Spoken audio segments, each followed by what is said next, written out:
Welcome to Raging Bullets, a DC Comics fan podcast, episode 245, All-Star Superman.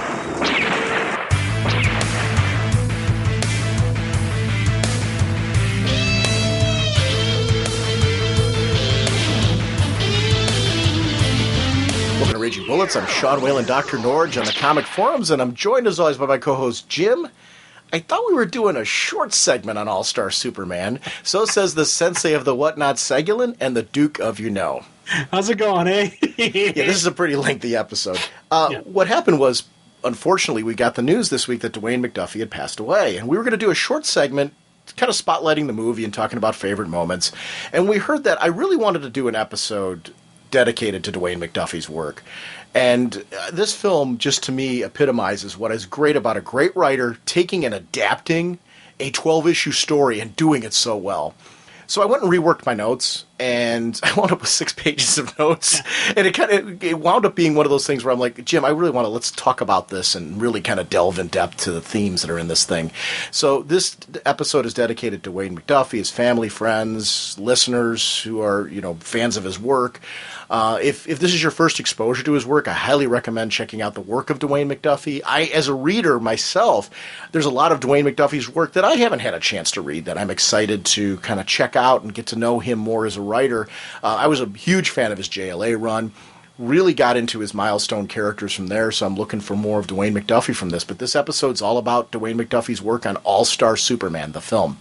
We are proud members of the Comics Podcast Network and the League of Comic Book Podcasts. The C2E2 convention is coming. It's March 18th, 19th, and 20th. 5 years of Raging Bullets, and we're going to be celebrating at that convention. We're going to be in the podcast arena with representation all weekend long, so please check us out.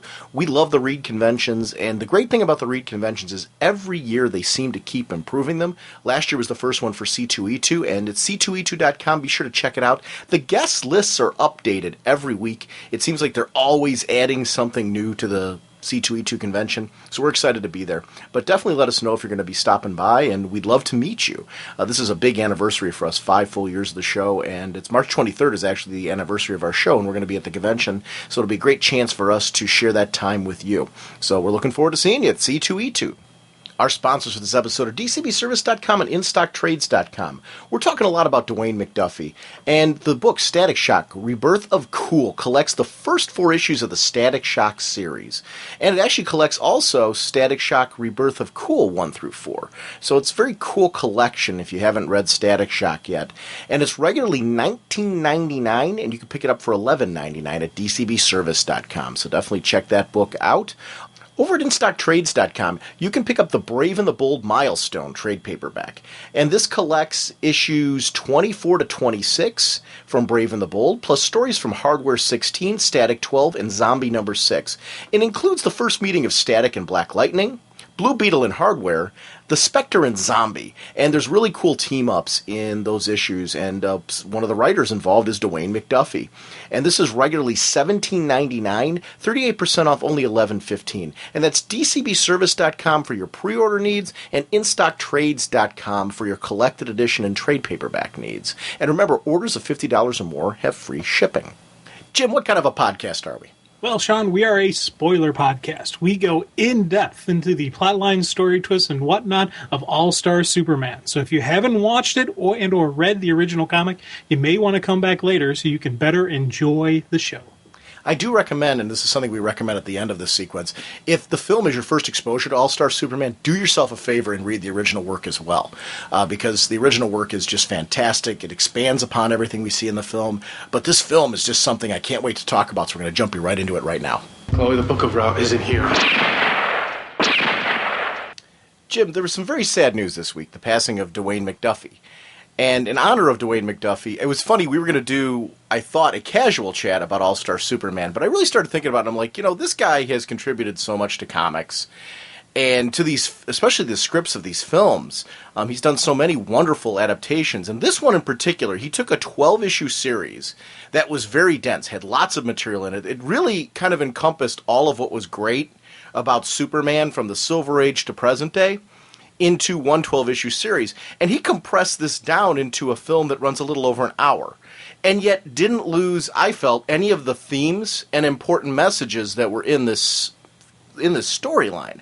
So I really wanted to talk about this one in depth. I ended up coming up with, I went from having 1 page of notes to having 6 pages of notes, because I went through and I watched it again, and I'm like, no, we're going to do this upright, because I really want to honor this person who I think has given us so much, and I know there's a lot of Dwayne McDuffie fans out there, so hopefully you'll really enjoy this episode and what we're going to do today as we look at All-Star Superman. Amen, amen. I tell you, it was thick with when All-Star Superman first came out. I read it, I enjoyed it.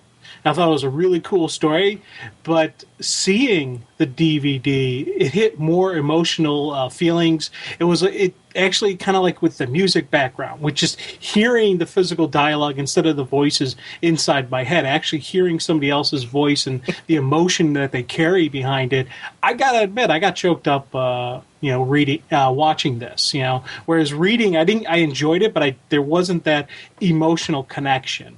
The way this film started was something that I just loved. Doomed planet, desperate scientists, last hope, kindly couple, Superman.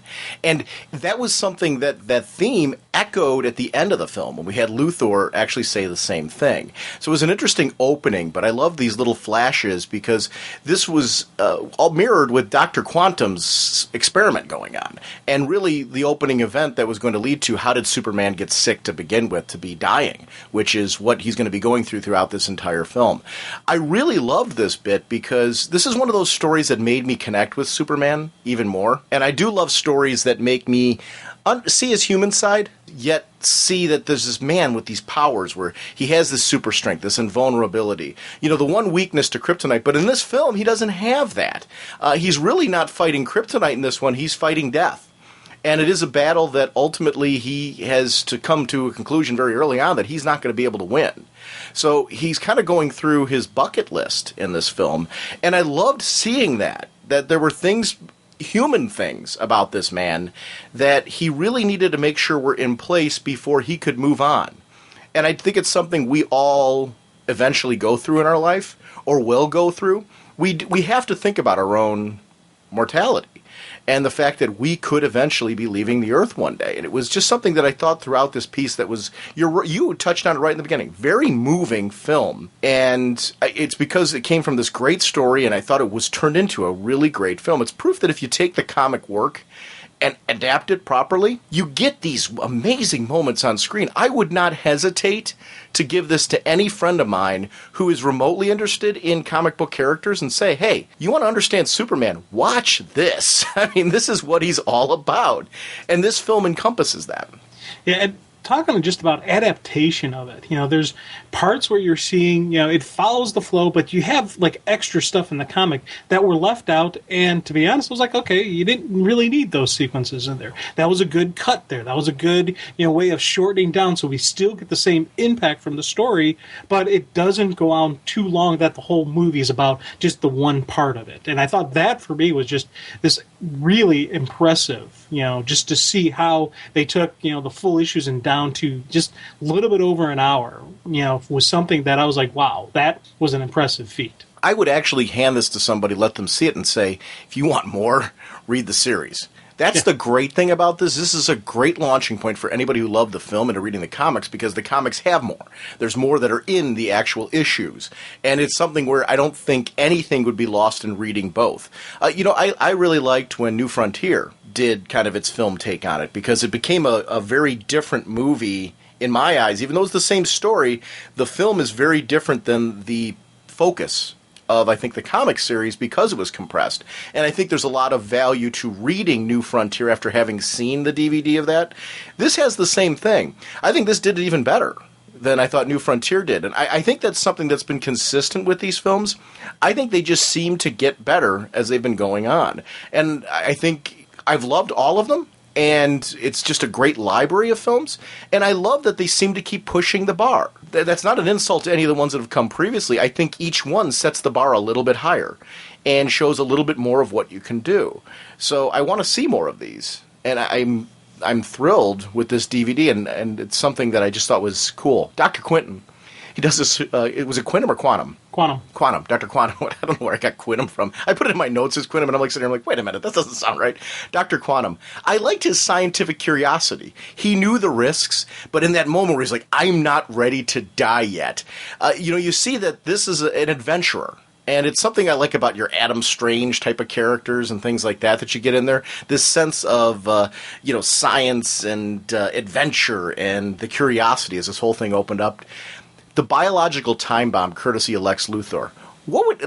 Did you take that guy as being willing from what happened to him from Luthor? Was he manipulated from brainwashing?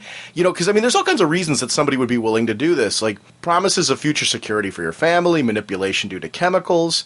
Obviously, his insides were altered on some level because the things poking out of his back, those weren't biological, right? Those were almost like, it looked like some form of technology popping out of him. What would make somebody willing to do that? I don't think he was willing. I think that was Lex being Lex, because it seemed to me like those guys were bioengineered people. They weren't naturally occurring people, and Lex did his little, what he does best. He went in, took advantage of a situation, probably a little bit of corporate espionage and or hacking, kind of, and just rewrote the guy's programming. Like Robot 7? What? Like Robot 7? Yeah, like Robot 7. Okay, because it was funny when you were saying that. Because you're right. I don't remember in the original comic, were they completely bioengineered people then?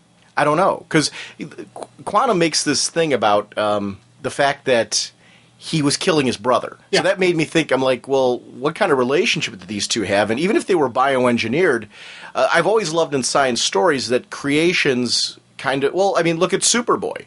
Technically, Superboy's bioengineered, right? Yeah. So he has a soul. He has, he has his own code. He has humanity to him. So I'm guessing they did too. So you're right. It would be manipulation. But, did Lex then manipulate him at his core code before he was even created then? Probably. You think about Lex Luthor, it's the 10 steps ahead of your enemy.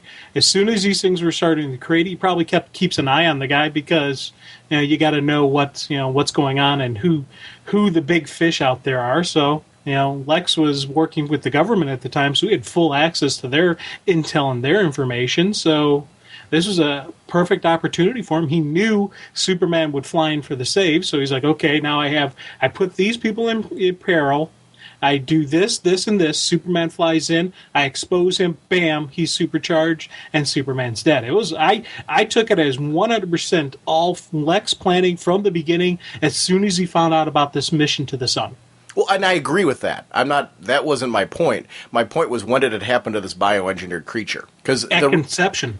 Because Quantum referenced the fact that they were brothers, the two of them, and you killed your brother. So that just implied to me that there was more. I guess it was me. It's a great geeky conversation. A throwaway comic by Quantum made me think to myself, wait a minute.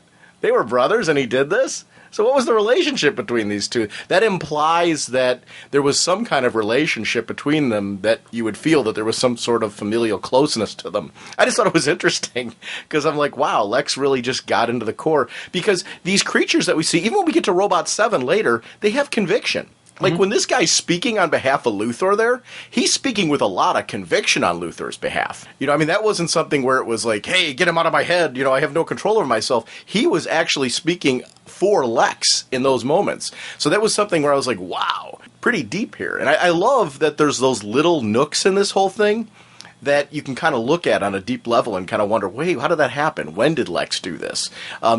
You're right. And I totally agree with you 100% that Lex had this planned all along when he found out about the mission. This was his ultimate opportunity to get at Superman. Because he even references this in jail where he sits there, I know I promised not to waste my intellect on elaborate super death traps.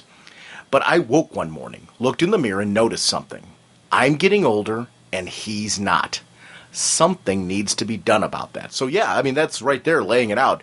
This is all his plan all along, is to make sure that he doesn't. When I was thinking about what happened to Clark, because he got, from Quantum, he got the creature away from him and saved the people, pulling him into the sun. Clark goes through this bit, and it's not a choice that he has, but he runs up into situations a lot like what's going on in Thunder Agents. It's what I'm digging about the series, in the sense that his powers now are a death trap for him. It's not using them, it's the fact that he even has them at all. How would you feel if your powers were working against you? yes, they make you strong and you're able to do things no one else can. They're getting even stronger, but you're dying as they get stronger. I know he doesn't have this choice, but would you, if you could you give up your powers then to save yourself, Jim? If you were Superman? Yeah, well, if I was Superman and I had the choice of dying or giving up the powers, I would probably give up the powers. It would stink because you're so used to that life beforehand, and then after giving it up, you would have to deal with this ramification. You would see some disaster that only Superman could stop, and you couldn't do it because you had given up your powers. But then that's the whole deal, like that makes Oracle so cool. She can't be Batgirl anymore, so she found another way. And with Clark's personality, you take away the powers, you won't take away the man. It would be tough, and it would be a little bit of a depression kind of deal he'd have to fight through. But his upbringing and his character, he would find another way to be the hero. Whether it's the hero as Clark Kent, reporter, whether it's some armor type deal, or maybe his knowledge that he has when he was Superman, what he knows. Maybe he would become, one of the world's greatest scientists going forward because he still has this knowledge. It's one of those things where you take the bad and you got to turn it good. Where did the knowledge come from, though? The knowledge came from his ability to see the Earth in a different light. Like his curiosity, when he talks about how his curiosity got expanded and all that, a lot of this is due to his powers. Relying very heavily. Remember, this is Superman we're seeing like from Silver Age, the kind of Superman that had these like really insane senses and these abilities to see things. And I do think it applies to today's Superman, but I remember the Silver Age Superman was wacky with the stuff he was able to create, and I loved that, like seeing that made modern. That was one of the things I really loved about the series All-Star Superman is Grant Morrison found a way to make all of that relevant to today, just showing us just how cool it was in the Silver Age, that those gadgets and gizmos and everything that Superman was able to do. And again, it showed us on the flip side, though, and maybe this adds a little bit to what you're saying, because Lex, as a scientist, is able to, in many ways, mirror a lot of what Superman's doing. Not all of it, but a lot of what Superman's doing. But, like, being able to see, like, Lois's genetic code and being able to memorize it, that's not something he's going to be able to do without his powers. Those are things that enabled him as a scientist to go further. So he'd be giving that up with the powers if he gave up his powers. Not that he had the choice again, but it just made me think about, would Superman give up his powers? Considering his bucket list of things to do, that the work is never finished, would he give up the work? Or could, like you said, because we saw him in Up, and Away do this, the 1 year later story, which I thought was very cool. But he was given no choice. Would he make the decision now with everything going on to have given up his powers? I don't know. It would be interesting to see what he would do. And a lot of what you said I agree with, but I do see the other side of him where it'd be, if I give all this up, what happens to Kandor? I still think he would try to fulfill his bucket list before he dies, realizing that if he gave up his powers, he would be dooming so many of these things that he's trying to do. So I think he'd take the risk. Whereas I'm with you, I'd probably give him up too. Yeah, I don't think he would necessarily. I don't know that it's that cut and dry with him. So I don't know. It was interesting when I was thinking about it. I started thinking deeply about Superman. What would he do if he had the option to get out of this by giving up his powers? Being that those were what were causing the issue, so to speak. We saw that in the story that he never pursued that. He never pursued a way to depower himself. You think about all the various versions of kryptonite, that takes away his powers. He didn't once try to use any of those things to take away his cell's ability to generate and store solar energy. Well, and I think they do address that in the story, though, because it wasn't an issue of he was having cellular degeneration that I don't know at that point could have been stopped. Because remember, even Quantum mentions the fact that it's unstoppable cellular degeneration. So I don't know that. That's why I guess what I'm saying. I don't know that Clark even had the option to lose his powers, because I don't know that would help. I think he would still have his cells degenerate. That might even actually increase the problem. Could be. So I don't know. It just was interesting. It made me think about, I guess because I'm reading Thunder Agents and enjoying it so much right now, we're seeing these people that are time bombs, so to speak. I started wondering myself, what would Superman do if he was in the Thunder Agents position? Because these people technically could give up the powers, the Thunder Agents, couldn't they? Some of them, at least. And I was wondering with Superman, I'm like, would he? And because he's so focused on, I think it's what connects him to Bruce. This idea, because he talks to Lois directly saying the work is not done. I don't know that, like with Kandor and stuff like that, would he look at everything he's doing in this film, and there's even more that he was doing in the comic series, would he give those things up if it could save him? I don't know. I think he would still try to do all those things and then maybe try to save himself in the end. And I'm not entirely convinced at the end of this film that he's dead. Because there is that question mark at the end, but it's one of the things I love about it. Now, Clark needs to keep his condition hidden, and I liked this bit because he asked Dr. Quantum to promise that he wouldn't tell anybody. Because this is, like I talked about, his bucket list, his chance to get his life in order, to put things in place for those he loved. When we finally see Clark Kent for the first time in Clark mode, I'm glad to see that this is so much of Quitely's take on the character, where we see him hunched over a little bit. We see it's not just the bumbling behavior, it's not just the way he talks and those type of things, it's actually the way he carries himself physically that's different. I really enjoyed that take in this particular series because we don't always see it. I mean, if you take a look at the George Reeves Superman, for example, which I loved, and this isn't a knock on it, but Clark Kent is a very strong, powerful-looking person in that suit. And I love, please don't take this as me, I love his Clark Kent in that. But I do like the visualization of this Clark Kent in a different way. Because there's something to the mask that he's wearing here, where even Lex appreciates Clark as a writer, refers to him as a poet later on, but then comes back and says, yet, you stumble all over the place and all that, and he kind of cracks on him later. I'll talk a little bit more about it when we get to that sequence, but that was something I really appreciated visually. You talked earlier about how this was such a great visual adaptation as well and how it hit you emotionally. That was something, the second I saw him as Clark in that, I'm like, wow, I really appreciate the way that was handled. It'll be something I'll be curious to see how they handle in the new Superman film when it eventually comes out, the duality of the characters. Because it's something that's being explored right now in Smallville in a way that in the most recent episodes I thought has worked. And I want to see that kind of brought into the film because I think it does show how Lois could even be fooled by Clark Kent. This film in particular made it work for me. Yeah, I was glad to see that we still had a big Clark Kent. That was the thing, you got Superman who's this really big, powerful, build. And you look at that build and you think, how can you think ever that could be a mild-mannered reporter? And in the comic, in the film adaptation, we see it, with the little bit hunched over, kind of making it look like he's got a little bit of a pot belly, he's a little bit out of shape. Maybe with a little bit of workout, you could actually have a pretty good physique kind of deal, but he still has that frumpy look to him, but it's still the same size. It's the same, broad presence that Superman has. Just Clark Kent looks like he's a big out of shape, maybe a former athlete turned writer, whereas Superman has the appearance of the fit athlete type of deal. I like seeing that little duality and usage of Clark Kent. He's got a lot to tell Lois, and it's where do you start? Because I love that bit where he goes, do you ever think of death, Lois? And it's an awkward attempt to try and open up dialogue between, hey, I'm Superman, which is really his bit here at the moment. And I really enjoyed that because even Superman, how do you approach that with somebody you love? There's so much this Lois doesn't know. She doesn't know yet he's Superman. So where do I start? How do I tell her? And, try to open up that conversation. And when that doesn't work, they run into this funny little bit where a guy assumes they're a couple. How dare you? And he's not my idiot.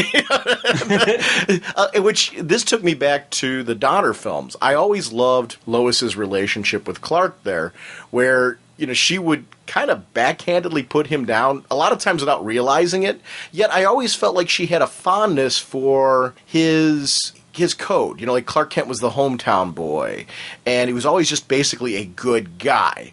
And I thought a lot of times that Lois was trying to give him advice to, better himself. Like, hey, Clark, at your core, you're really a nice guy. But if you do these little things, you could actually be something more. And I think she always saw potential in him, where this Lois, I think, is the same way. There's times where, Clark's just a plain out of doofus. Yet you can tell that she has an affection for Clark that maybe doesn't even realize that some of the things she's saying to him are backhanded, and a lesser man probably would, be highly offended over the things she's saying.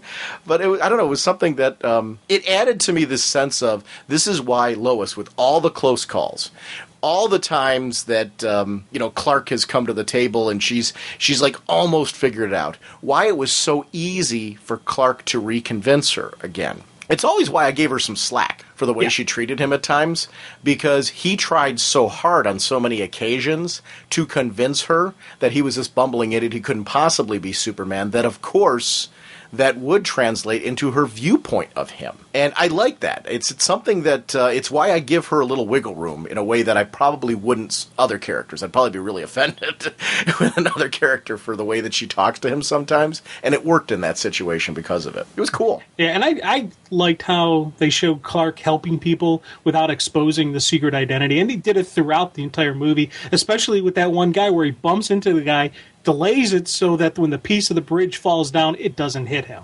And the guy kind of looks, kind of deal. Lois completely is caught up in the moment and doesn't catch it. But it was just a nice little cool thing. And they did it throughout the comic. Glad to see they kept doing it in the movie as well. It was one of those cool Clark protecting the secret identity but still helping people moments that I really enjoyed. There was the reference to the big gold key when they finally got to the fortress, and why the new key is so much more secure. I carved it out of a piece of dwarf star material. It weighs 500,000 tons. But I like this segment from Clark because we don't hear Superman express this very often. I work hard, Lois. It's important to have some place to relax. I love Superman because in small ways he reminds us of things that we often need to remember about the quality of life. Well-written Superman often points out ways we should enjoy the simpler things in life. We all need quiet time away from it all to recharge, and then it does make us more effective in our jobs, with our families, with life. Sometimes we all need those moments. We need to just get away from everything and everyone, recharge, regroup, and all that. It's not shirking responsibilities, it's refreshing ourselves so we're better suited to our responsibilities. Superman stories have shown what happens when we forget to get in touch with those close to us. And, Clark goes through that at times. He's had those situations where, because of an event, he got so involved into his work that he lost touch. And we've seen that has had a negative effect on him. And yet he doesn't settle for that. When he eventually realizes it, he does something to correct the problem. Sometimes that includes self-reflection, self-evaluation, those type of things.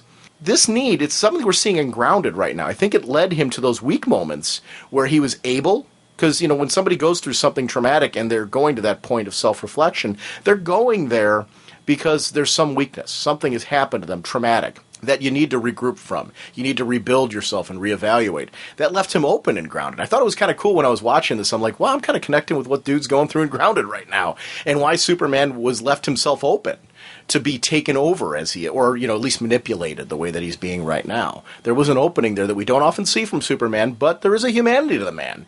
And it's going to be curious to see him get past it the way that he gets past things in this film. The man just found out he's dying in this, and he's finding a way to get past it and to deal with it and somehow become stronger. That was something so motivating to me in this film. I'm like, wow. I don't know why I connected with it more this time, but I did. Watching the film, I connected with the fact that, wow, he's dying, and dude's trying to find ways to come to terms with it, to deal with it, and somehow not only make himself stronger, but make those around him better because of it. He really is cleaning house in this film, and it's cool. Here's the thing that got me thinking, when they showed all the little side projects he's working on. And, one, of course, I was looking, going, is that the Titanic? Is he rebuilding the Titanic? But I wonder, is he doing it at superhuman speed, or is he doing it at normal speed? Because you think because he can move at superhuman speeds, but would you want to just sit back, move nice and slow, nice and steady, work stuff, kind of like, work stuff with your hands, bending the metal, kind of, he could do all that very easily. He is, the ultimate universal tool, kind of, welder, sculpting and whatnot.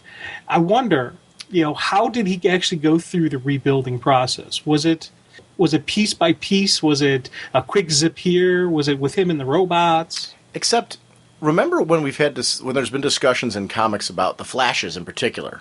They talk about how they see the world differently. Everything else is moving slow around them.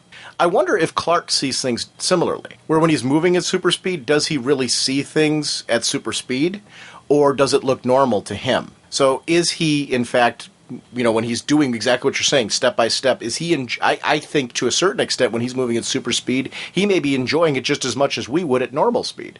So I don't know. You follow me? Yeah, well, yeah, I follow you, and I agree with what you're saying, because I know where you're going with your point. You're saying, is he getting an enjoyment and a relaxation out of it if he's moving at super speed? And I guess the question is, how does he see super speed? If he sees it the way we see normal speed, I would say he's probably moving at super speed because he gets to do more. And it's, time management, and maybe it is just as relaxing for him because he sees it that way. Yeah, 3 minutes at super speed would be like you and me, an hour or 2 hours of just, getting into something kind of deal. So for him, maybe 3 minutes at super speed is just as relaxing as we would have in that little brief kind of moment. Yeah, because I don't think he would have as many cool things in there if he was moving at normal speed. So I think we have, and it could be, or it could be a little bit of A, a little bit of B. Maybe he rebuilt the ship at a normal speed, and then he built other things at super speed. I would tend to think, though, that it's more like what the Flashes have been talking about recently, because he even talks about that in Grounded. Sometimes how they're moving so fast. Although maybe some of what's being said in Grounded kind of lends to the fact that sometimes it is nice to slow down and just kind of relax and enjoy things and kind of see life in a different light. So I don't know. I don't know. It's an interesting debate. How does Superman actually see things? I'm guessing in this, though, he built so much stuff, a lot of that had to be built at super speed, right? Yeah. Yeah, because just time management wise, rebuilding a whole luxury liner like that, it would take years and years and years, even with the super health.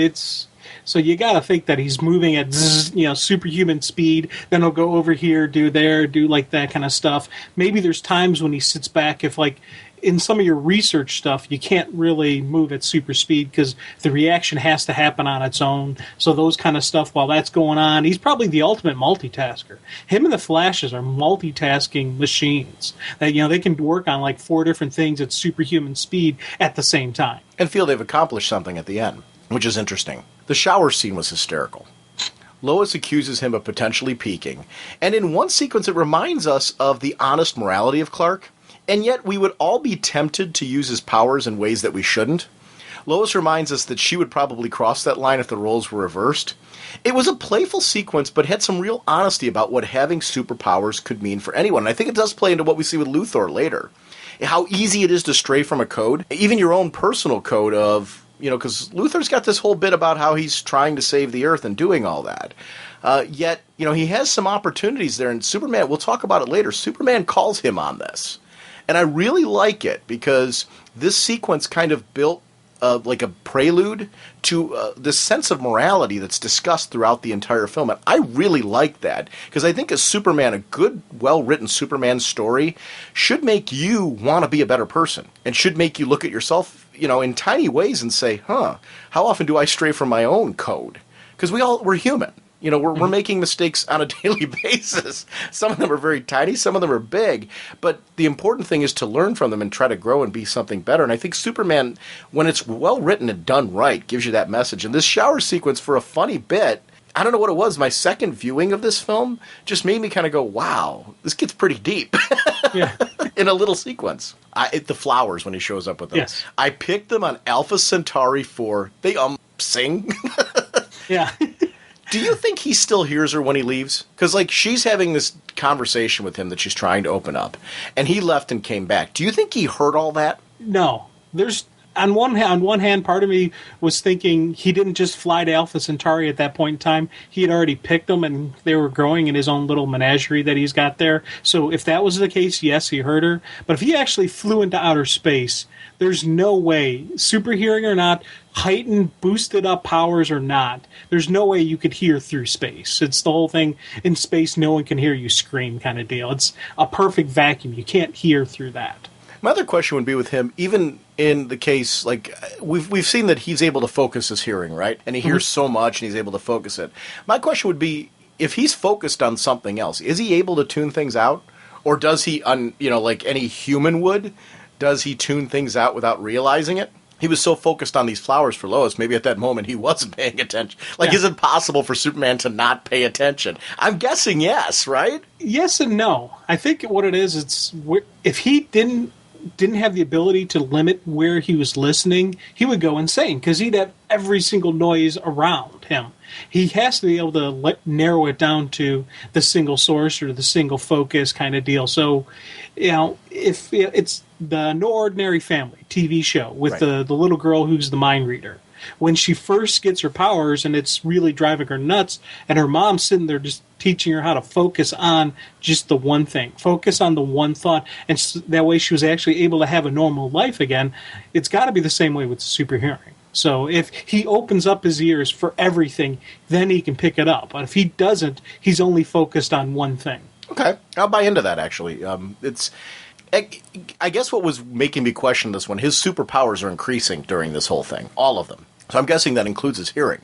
Yeah. So I guess I'm wondering if he was so focused on hearing those plants, or, if he flew. Because a part of me was really taking it as with you that he didn't get these from inside the fortress, although I believe he probably, I know he has an extensive garden in there. I'm guessing he flew out and got them fresh just because that's Superman, because he clearly left. So I don't know. I guess I'm with you in the sense that I'm taking it he left as well. It was something I wondered, though, if there's times where Clark really doesn't, like when he leaves the room, because we've seen that happen in Superman storytelling. Does he, at all those times, does he hear Lois, or does he genuinely not hear her because he's focused on saving the day? Because I would imagine, like, if somebody's in trouble and he flies away and Lois sees him fly away, or, sees Clark leave the room, that Clark isn't necessarily hearing what Lois has said at that moment. He's focused on the crisis that he's averting, if that makes sense. The intense focus somewhere else means that he's not hearing what she's saying.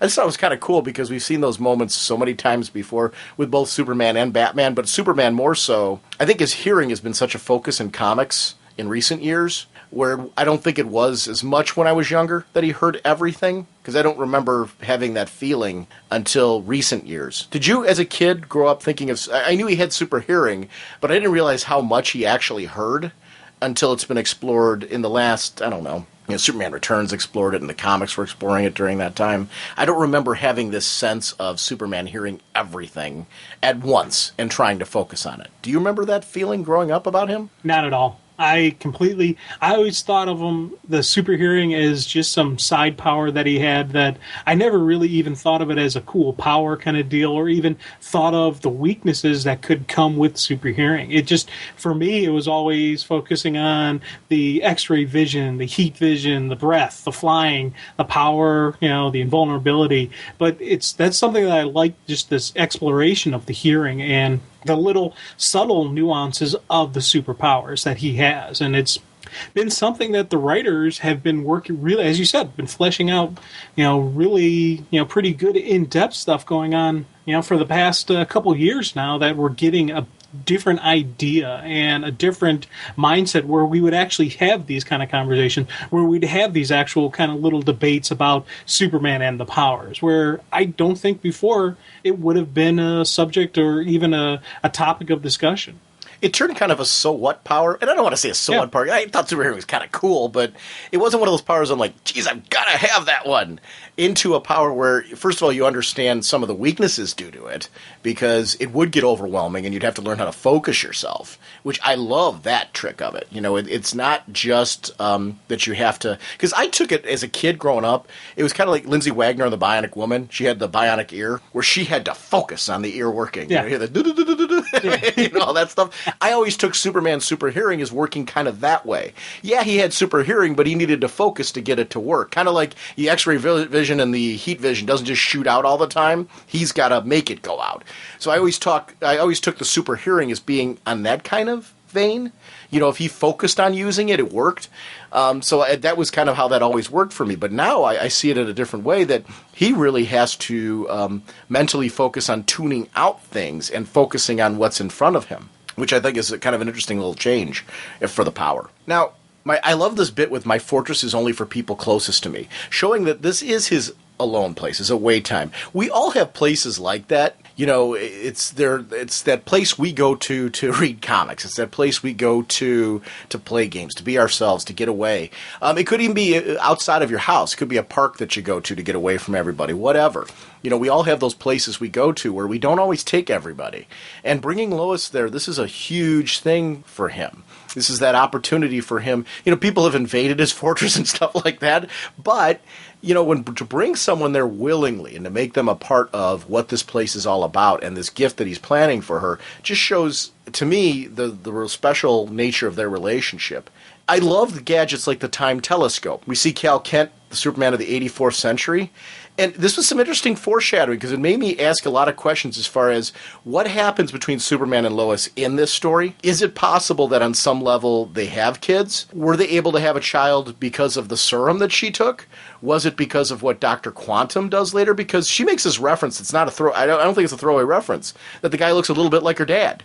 So I think that's some foreshadowing to what eventually is going to happen due to this story. I like that this gadget wasn't just some wacky thing that Clark created on a whim. He actually is trying to perfect it for the purpose of saying, hey, if I can predict what's going to happen now, in a few days or in a few hours, I can save people's lives.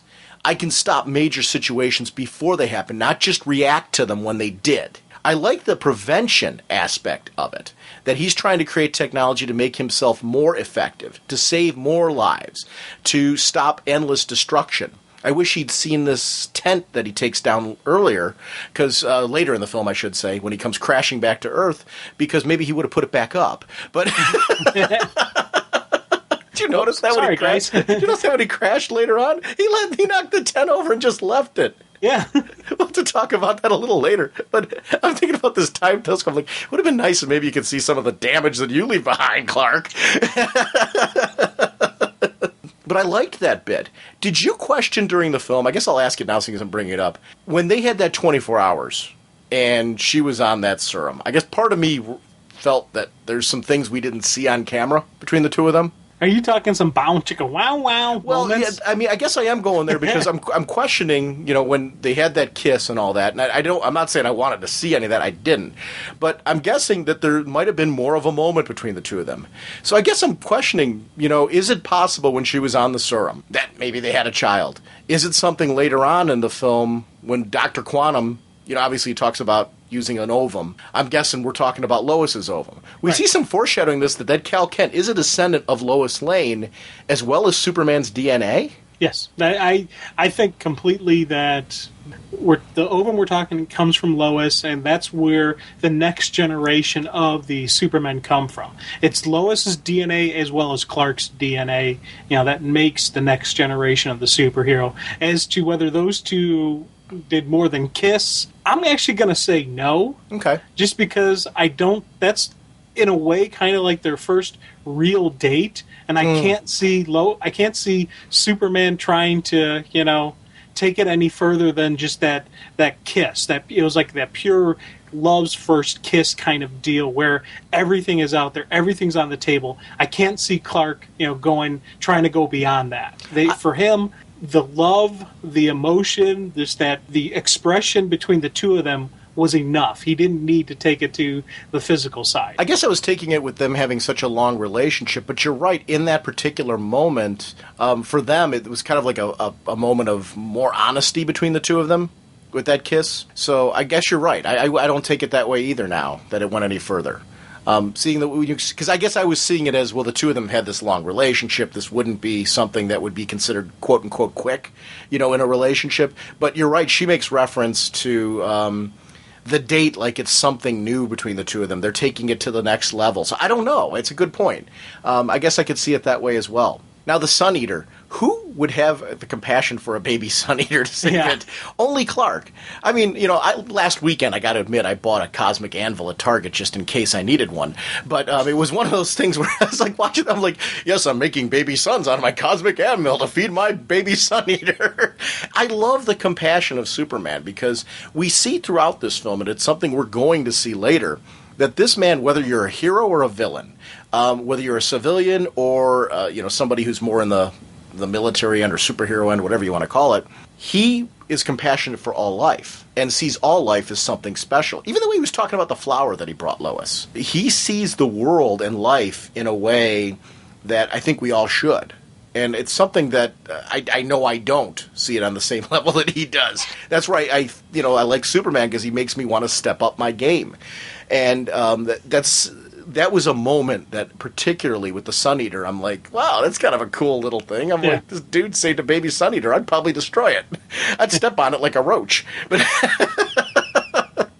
Man, I dig Sonny. I liked him. I thought that was a cute little guy, and it was one of those pure Superman kind of moments that only he would think of and only he would really do. And we talk about just how all life is precious to him.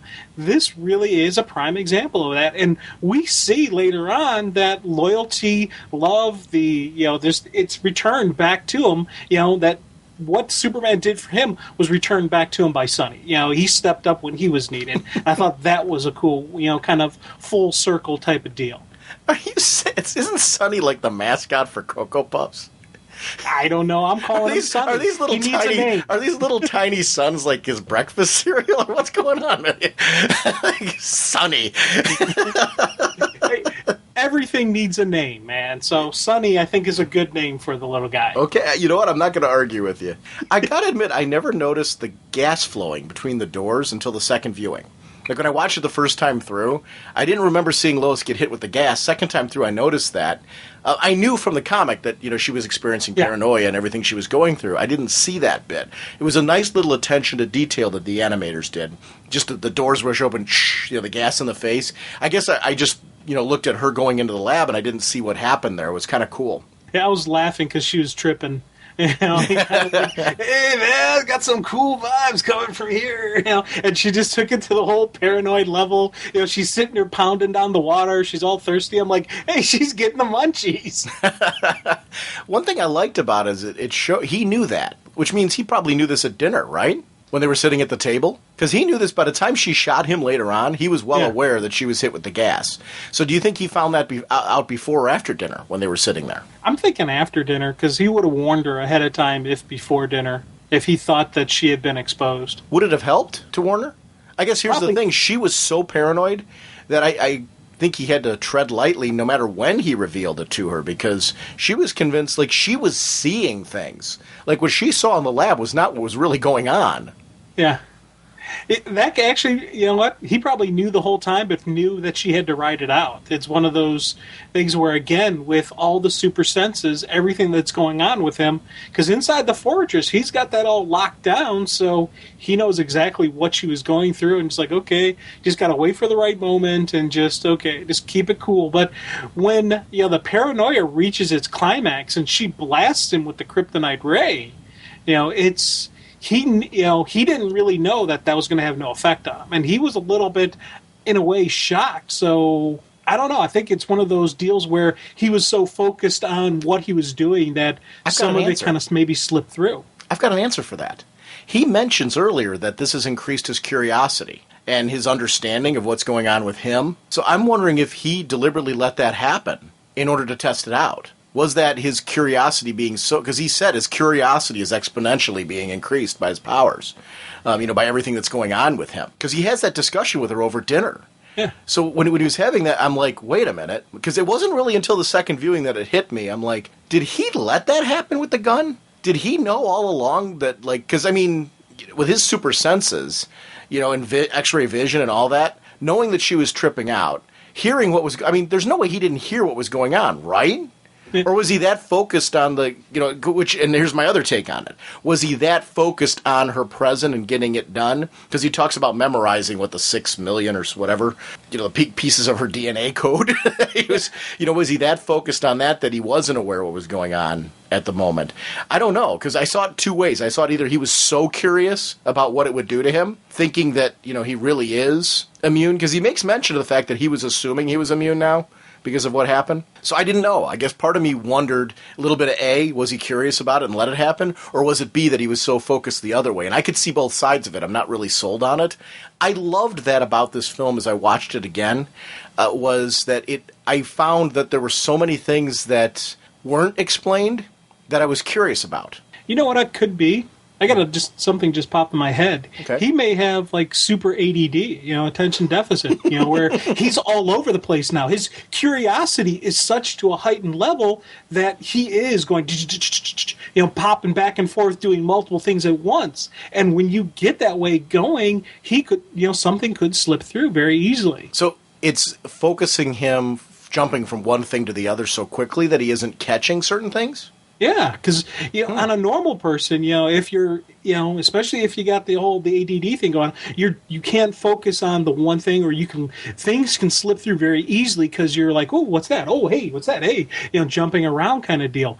If his curiosity is increased, his attention span, may also slip up unless Clark sits back, focuses, does I got to concentrate on this thing. So if he's working on this thing for Lois and his mind's jumping all over the place, he may say, I have to focus completely on this, one of those kind of force exercises where you block everything out. So he may not have seen anything or heard anything about Lois because everything's going around so quickly in his head, he has to block everything out.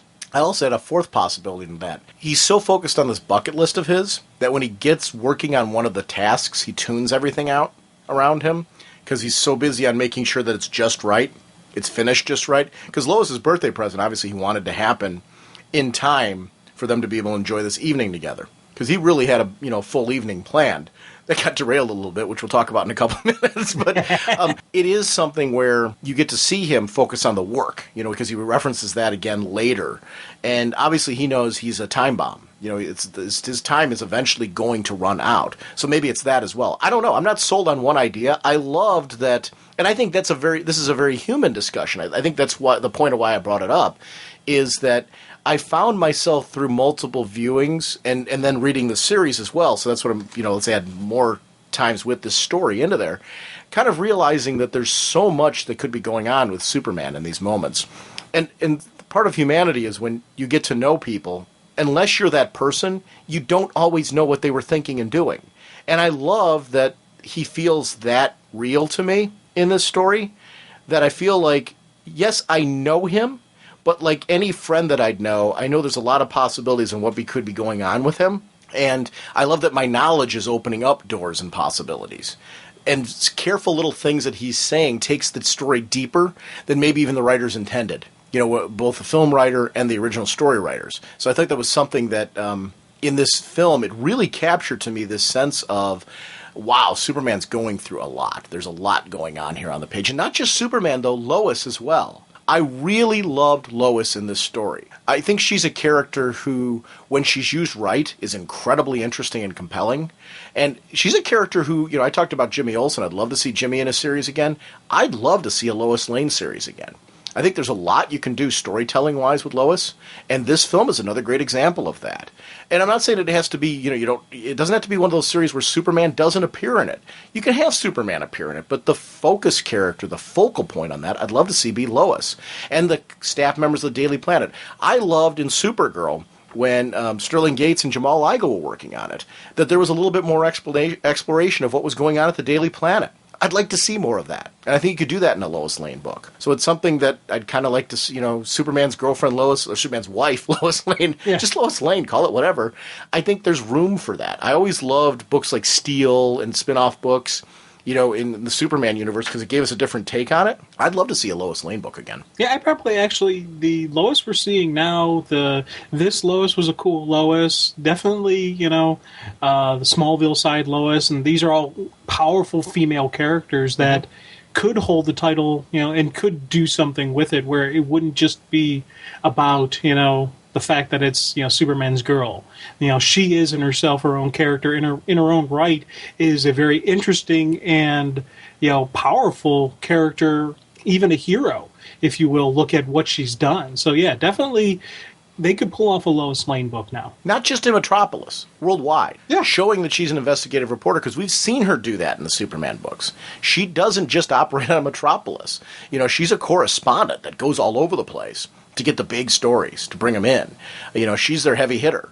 So what does she see in the world? I mean, you could do some interesting takes on modern politics and modern world events, and make them relevant for a comic and tell some really deep adventure stories revolving around that in Lois dealing with them.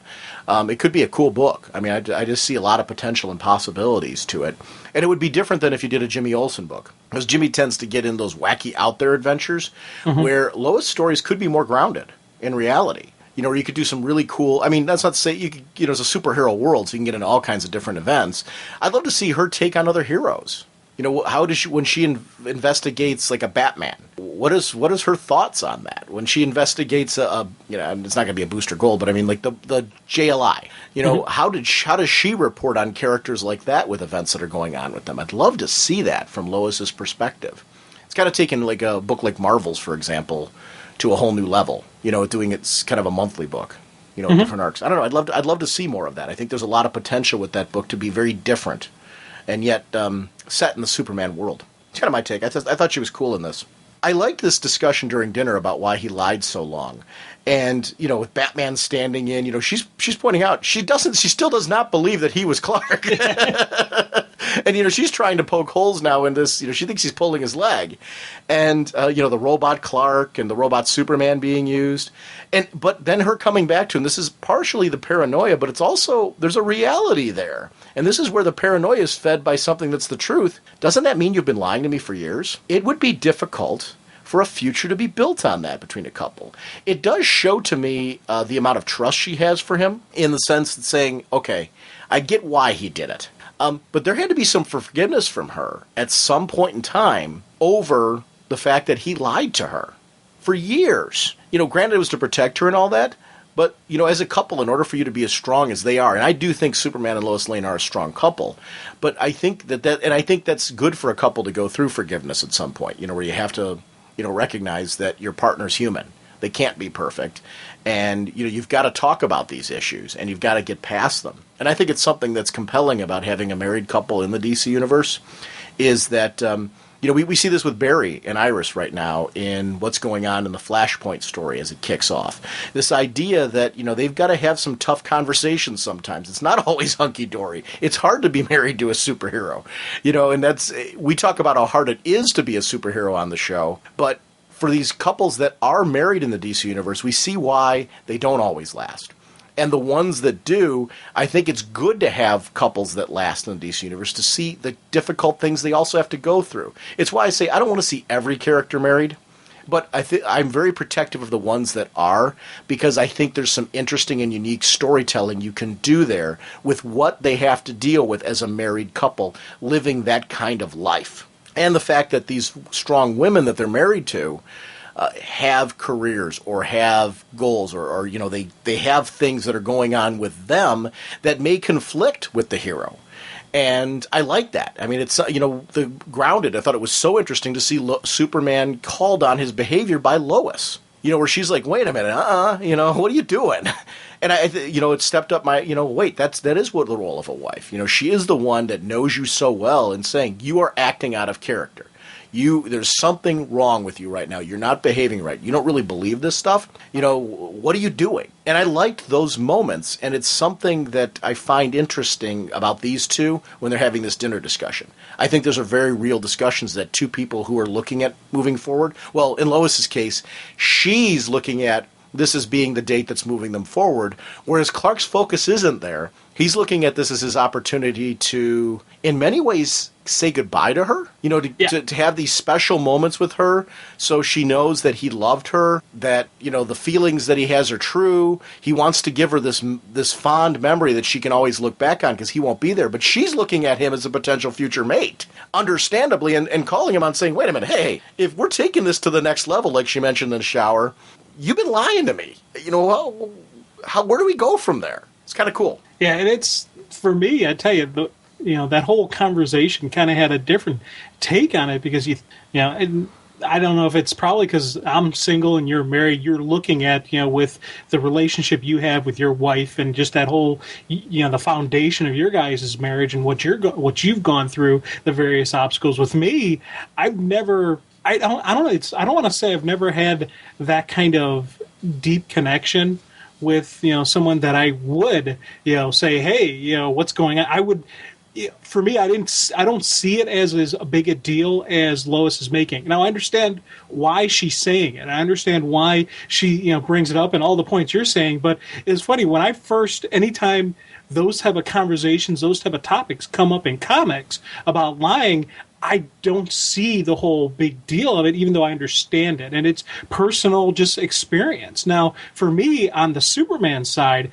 I saw a lot of cool stuff, because the worst thing you could ever have in your life, in my opinion, is that you have that moment with that someone special that you never had the chance, or you never took the opportunity to tell them how you truly feel. And, I've had those moments, with family, with friends, with, just people I've known that, either I didn't take the opportunity or the opportunity was lost because they passed away. So there's those moments, where I can see exactly and feel what Clark is feeling, where he's got to tell her this. And she's like, hey, you've been lying to me. And, I can kind of see he's a little bit caught off guard, because he's like, I did that to protect you. I had to keep you safe, kind of deal. And he's just now, though, he's like, I can't let this end without her knowing everything. And from the couple perspective, I see both sides of it. Because I agree with you on everything you're saying about Clark, 100% agree. From the couple perspective, she's looking at him and saying, though, if he's lying to me about this, and it took so long for him to come clean, if he lies to me about something else, how long is it going to take him for him to come clean about that? And how am I going to be able to trust him from that? And that is something that I thought it was cool, because I'm like, they at some point in time got past that. Mm-hmm. I don't know how, but they did. And I mean, it's something I think it's interesting about them. And you got to be careful how much of that you put on the page, because it could get potentially boring. But I think it's interesting sometimes to have those conversations in brief segments where you kind of show that, okay, there's a humanity here. And she does call him on these issues. And she does bring them up. And granted, a lot of this was due to the gas as well. Where maybe she wouldn't have brought it up if it wasn't for the gas. And she was tripping, so who knows? But it did bring to light something that's a deep-rooted core issue that she did at some point in time have to deal with in order to marry this man. And I thought it was cool. I mean, it was something that I thought it didn't need to go farther than it did, but it made me think about that. And I think it connected to me to the reality of the relationship between these two, that there's a humanity to it. And I like it. I think it's something that's, I like what you said about how, based on experience, you can view a sequence of events in a comic or in a movie in a different light, based on your experience, and you connect with it in a different way, and your focus is going to be different. Because my focus has been different on that sequence, depending on when I watched it and where my head was at. Mm-hmm. And I focused on this second viewing more on Lois, I think, than I realized I was going to. So it's when I was doing my notes, it was a combination of multiple viewings and then my own thoughts about when I was reading the comic. But it really is a lot more driven by the film and what McDuffie captured in his script here. And I think these are things that, I don't know if he necessarily intended this, but it certainly was something so well written and so realistic that it just played out really well from both the comic and the film script. Kind of cool. I love this whole birthday present thing. He can read and memorize 6 billion characters. I mean, what is your mind like that you can memorize that much? Because it was 6 billion characters of her genetic code. And it's like not even like it's a simple boom blip thing. This is the genetic code. This is a deep, complex thing in itself. Just one piece of it. To have all of everything going through, and just the level of his mind is just going through is one of those things that just kind of, you take the statement like, oh wow, that's pretty good. If you sit there and you just think about it a little bit more, you really get kind of like a whoa kind of factor going there. Luthor on trial again shows more of his obsession, which his obsession is really well developed in this film, and I think it's drastically important because his morality and his own potential is called into question in this film, I think brilliantly by the end. It shows his weakness. Luthor, for the fact that he's a brilliant man, for the fact that he's a self-driven man, for everything he's accomplished, his obsession with Superman has in many ways destroyed what he could have done for humanity. And it isn't until the end of the film that it comes to light, but it was something that I thought on the trial and throughout, these flashes to Luthor, pacing-wise in the film, I'm so glad that they left them in, because it became such a focal point to me. Wow, even on trial, this is a guy who's a public figure. You would think on some level he would be trying to save his image, save his legacy, as far as the way people view him. He doesn't care about that. All he cares about them is seeing that Superman's in the wrong and that he's in the right. And that this is all, if Superman weren't around, we wouldn't be having this. I wouldn't be on trial right now. But he's here, and it's his fault. is the repeated piece that comes up, to the point where the judges come back at him saying, and rightfully so, that he is an enemy of humanity. His obsession has made him an enemy of humanity because he cares about nothing else than destroying Superman. And in many ways, it has put humanity so many times in danger. And we're going to see in this film multiple times Lex Luthor has put humanity at risk because of his obsession with Superman. And that was something that I really caught and really enjoyed in my second viewing of this. Maybe our two stories are really the same story. Funny, I never noticed you taking measurements. Now, all right, I got to say this took me back to the shower scene. Because she said that, and I'm like, well, maybe he was, like, scanning her then.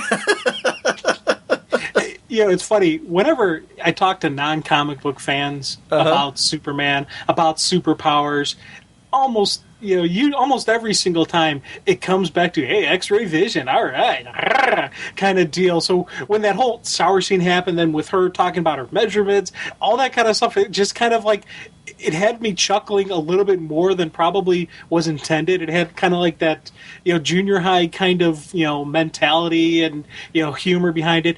I think back to the first Donner film where where she's standing in front of the lead planter, and he can't see what she's wearing underneath there, and it was that whole kind of deal with that, where he's like, "Hey, pink," he's like, "Oh," it's just that little playfulness kind of deal going back between the two of them, which again, it's another fun moment scene happening going on. And that was something that I thought was important on this because.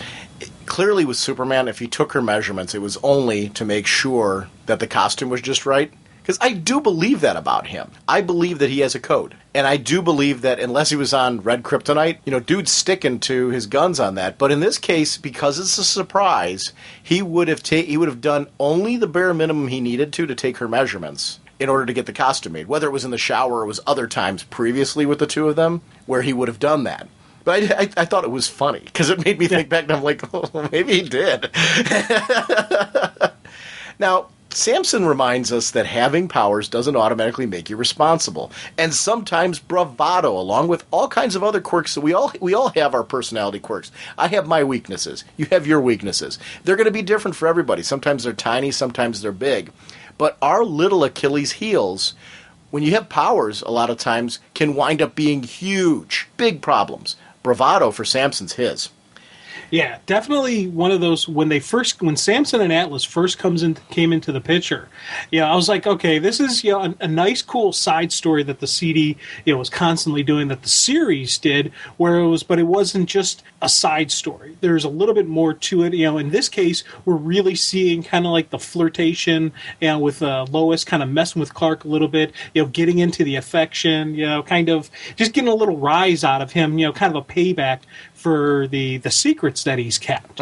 But also, again, we get another glimpse as to what makes Clark different than these other powerful heroes, what makes him Superman. We get, again, another understanding where Superman is sitting there going, hey, I got a code I live by. You guys, this is wrong what you're doing. You antagonize the reptile people to invade just so you could have this big fight, just so you can make this impression. I would never do anything like that. I would never put innocent lives in jeopardy just for the rise, just for a little bit of fun, just for sport. And I felt that, again, was another cool Superman type of moments that you get, in the story, and it kind of gets laid out for you, but it doesn't flat out and say, this is what we're talking about in this section. And I think that each of these little side stories does, it tells you something about Superman without being so over the top saying, this is what you should learn from this little bit. Talking about Superman's compassion, when that dino lizard creature gets thrown away by Samson, Superman scans him and sees that his lungs burst, goes to rescue him. It was a small passing comment from him, but I'm like, this goes back to the Sun Eater thing. Superman, again, hero, villain, whatever you are, Superman's concerned with, okay, we have these powers, but there's a responsibility that, our goal here is to bring about justice. Justice doesn't mean that we can indiscriminately go around killing or destroying or hurting things. It means that we stop the problem. And there's a huge difference and distinction there. And I like that Clark has that distinction. Samson doesn't. It was the feat of strength at that moment. It was showing off, and he could have killed that creature. He almost did.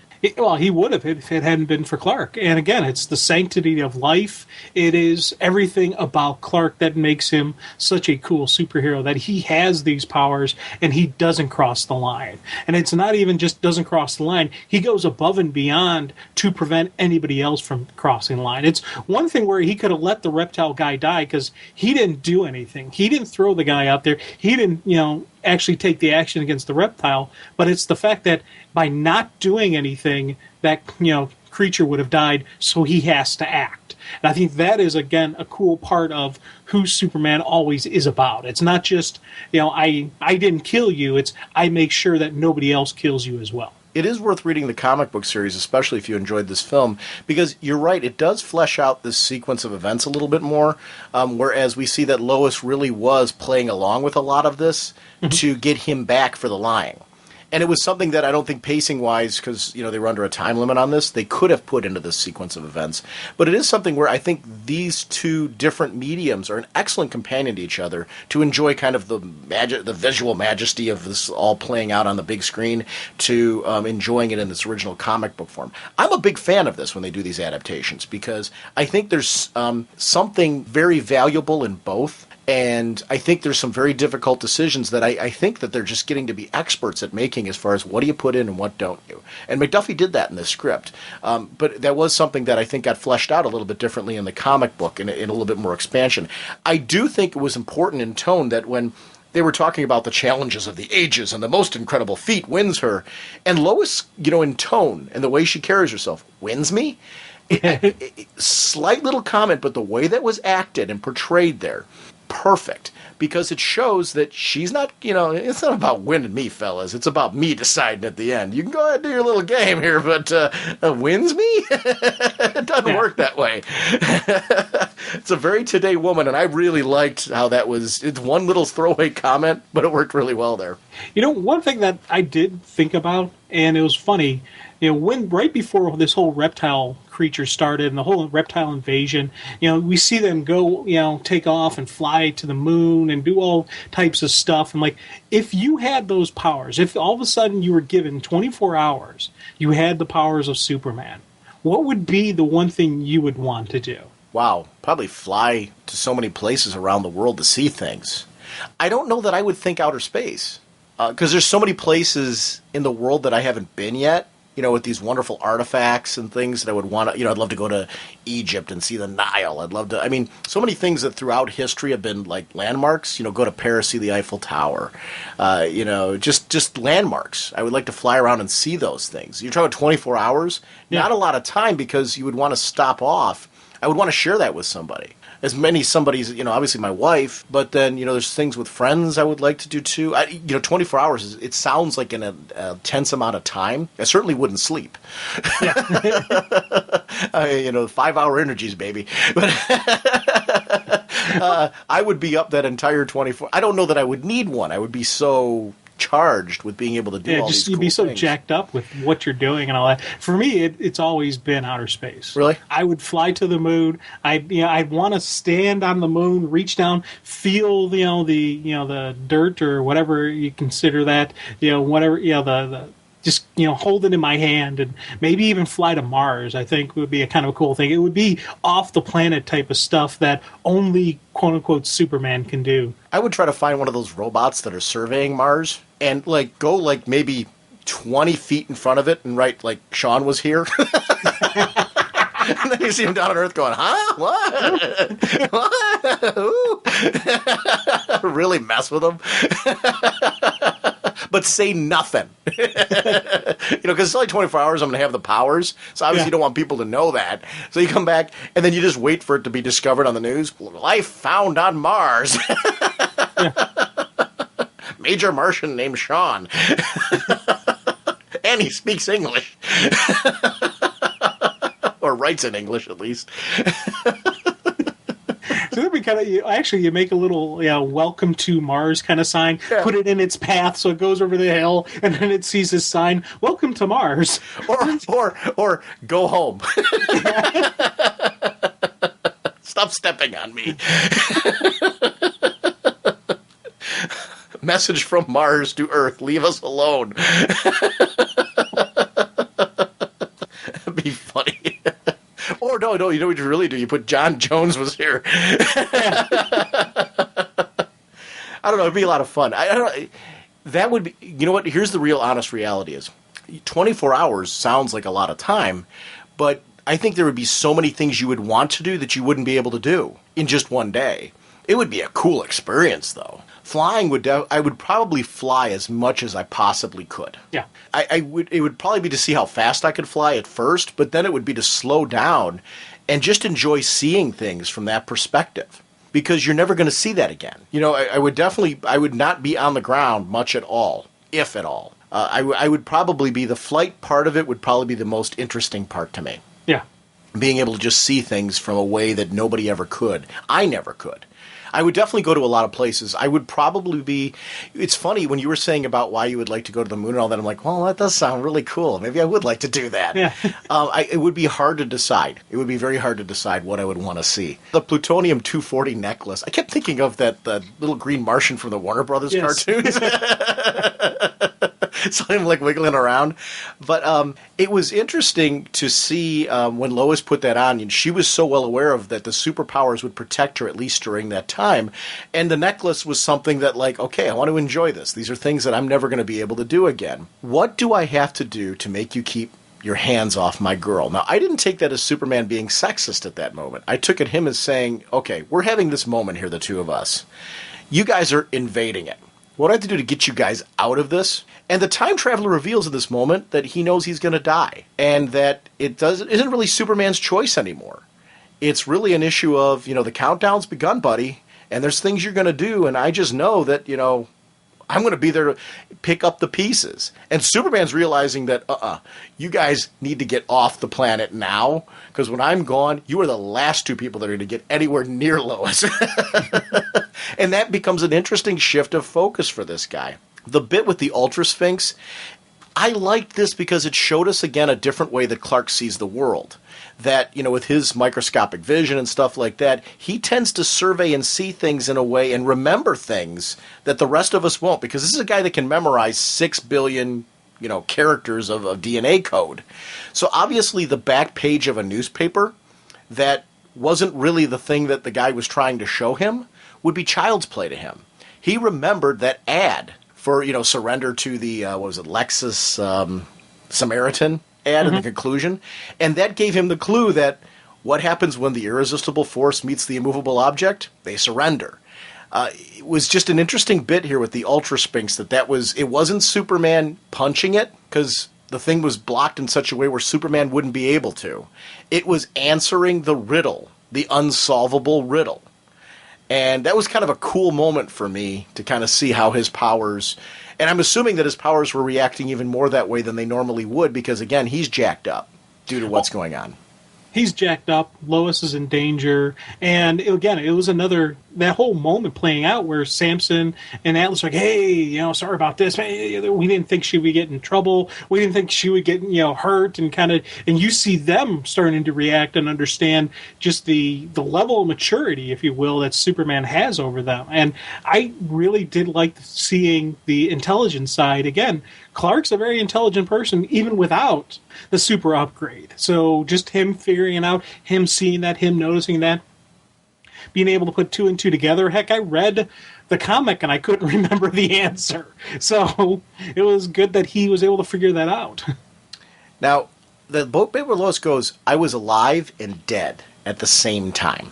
I am always fascinated by how well Lois deals with these impossible situations that she's put in. Because I think a normal person would freak out. But this is Lois Lane. She has seen so much through her relationship with Superman, but also had to deal with so much as a reporter, that she tends to have a very different focus on things and is able to handle things in a way that makes her a very strong person. I'm fascinated by her as a character lately. I don't know what it is. I think Erica Durance on Smallville's doing a great job with her. I think that's part of it. I think her film portrayals have overall been really good. I think in the comics, though, when we get to see her doing some amazing things, I just want to see more Lois stories lately. And it's something about her. I think, part of it is seeing the robot Lois in Action Comics being such a central focus as well, because there is a personality imprint that's very similar to Lois Lane. I think the more I'm seeing of the character, the more interested I am lately. And it's not something that's always been the case with Lois Lane. And it really worked in this film because of that. Well, when you see her as a strong character, as a strong woman, you see someone who is worthy of being Superman's wife. It's, it is a statement that, this man who is godlike powers is attracted to her, and she is his strength, his support, his confidant, his love, and you have to have a strength in her own inner strength. As a kid, that was something I couldn't get my hands around why Superman would want Lois Lane. I always thought Superman and Wonder Woman, or Superman and some other superpowered female. I couldn't understand why he would want just Lois Lane. Now, that's not knocking any of the portrayals of these, the women that I've seen play Lois Lane. It's just my head, I couldn't really wrap around the fact that, there would be someone that could, keep up with him on a level without having superpowers. And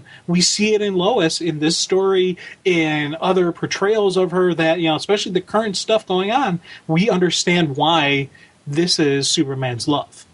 I also like that there's bits, though, where we'll see Lois question, is he worthy to be my husband? Not questioning whether or not he's Superman, and that he does great things. But the lying bits and stuff like that, you know what I'm talking about? Oh, yeah. Where it's like, hey, wait a minute, can I trust you? And, and those are bits where I think that's important, because I don't like the concept of Lois being this, like, puppy dog that kind of wanders around behind Superman and just kind of, I think that's where I'm with you in the sense that when you see that kind of portrayal of Lois, it's kind of like she loses her strength. You lose your respect of her. We don't see that from her now. I think that Lois has evolved in a way that she should with the times, where we're seeing a Lois where I'm kind of like, it's good that she questions him. Like Grounded. I referenced that earlier. I liked seeing her question him in that. I think that's great. I don't want to see because unless she challenges him mentally and brings something to the table that way, I don't get the relationship either. So I'm with you. I get it now. And that's why I think I'm saying I want to see more stories with her. It's because I find her interesting. Because she's got that something she brings to the table. And it's great that when you can bring that character. And whether we see her in her own series or we just see her more featured in Superman storytelling where it's appropriate, it doesn't really matter to me as much as I just want to see more of the character. Because I think she's cool because of just what you're saying. I do think that she's worthy of it.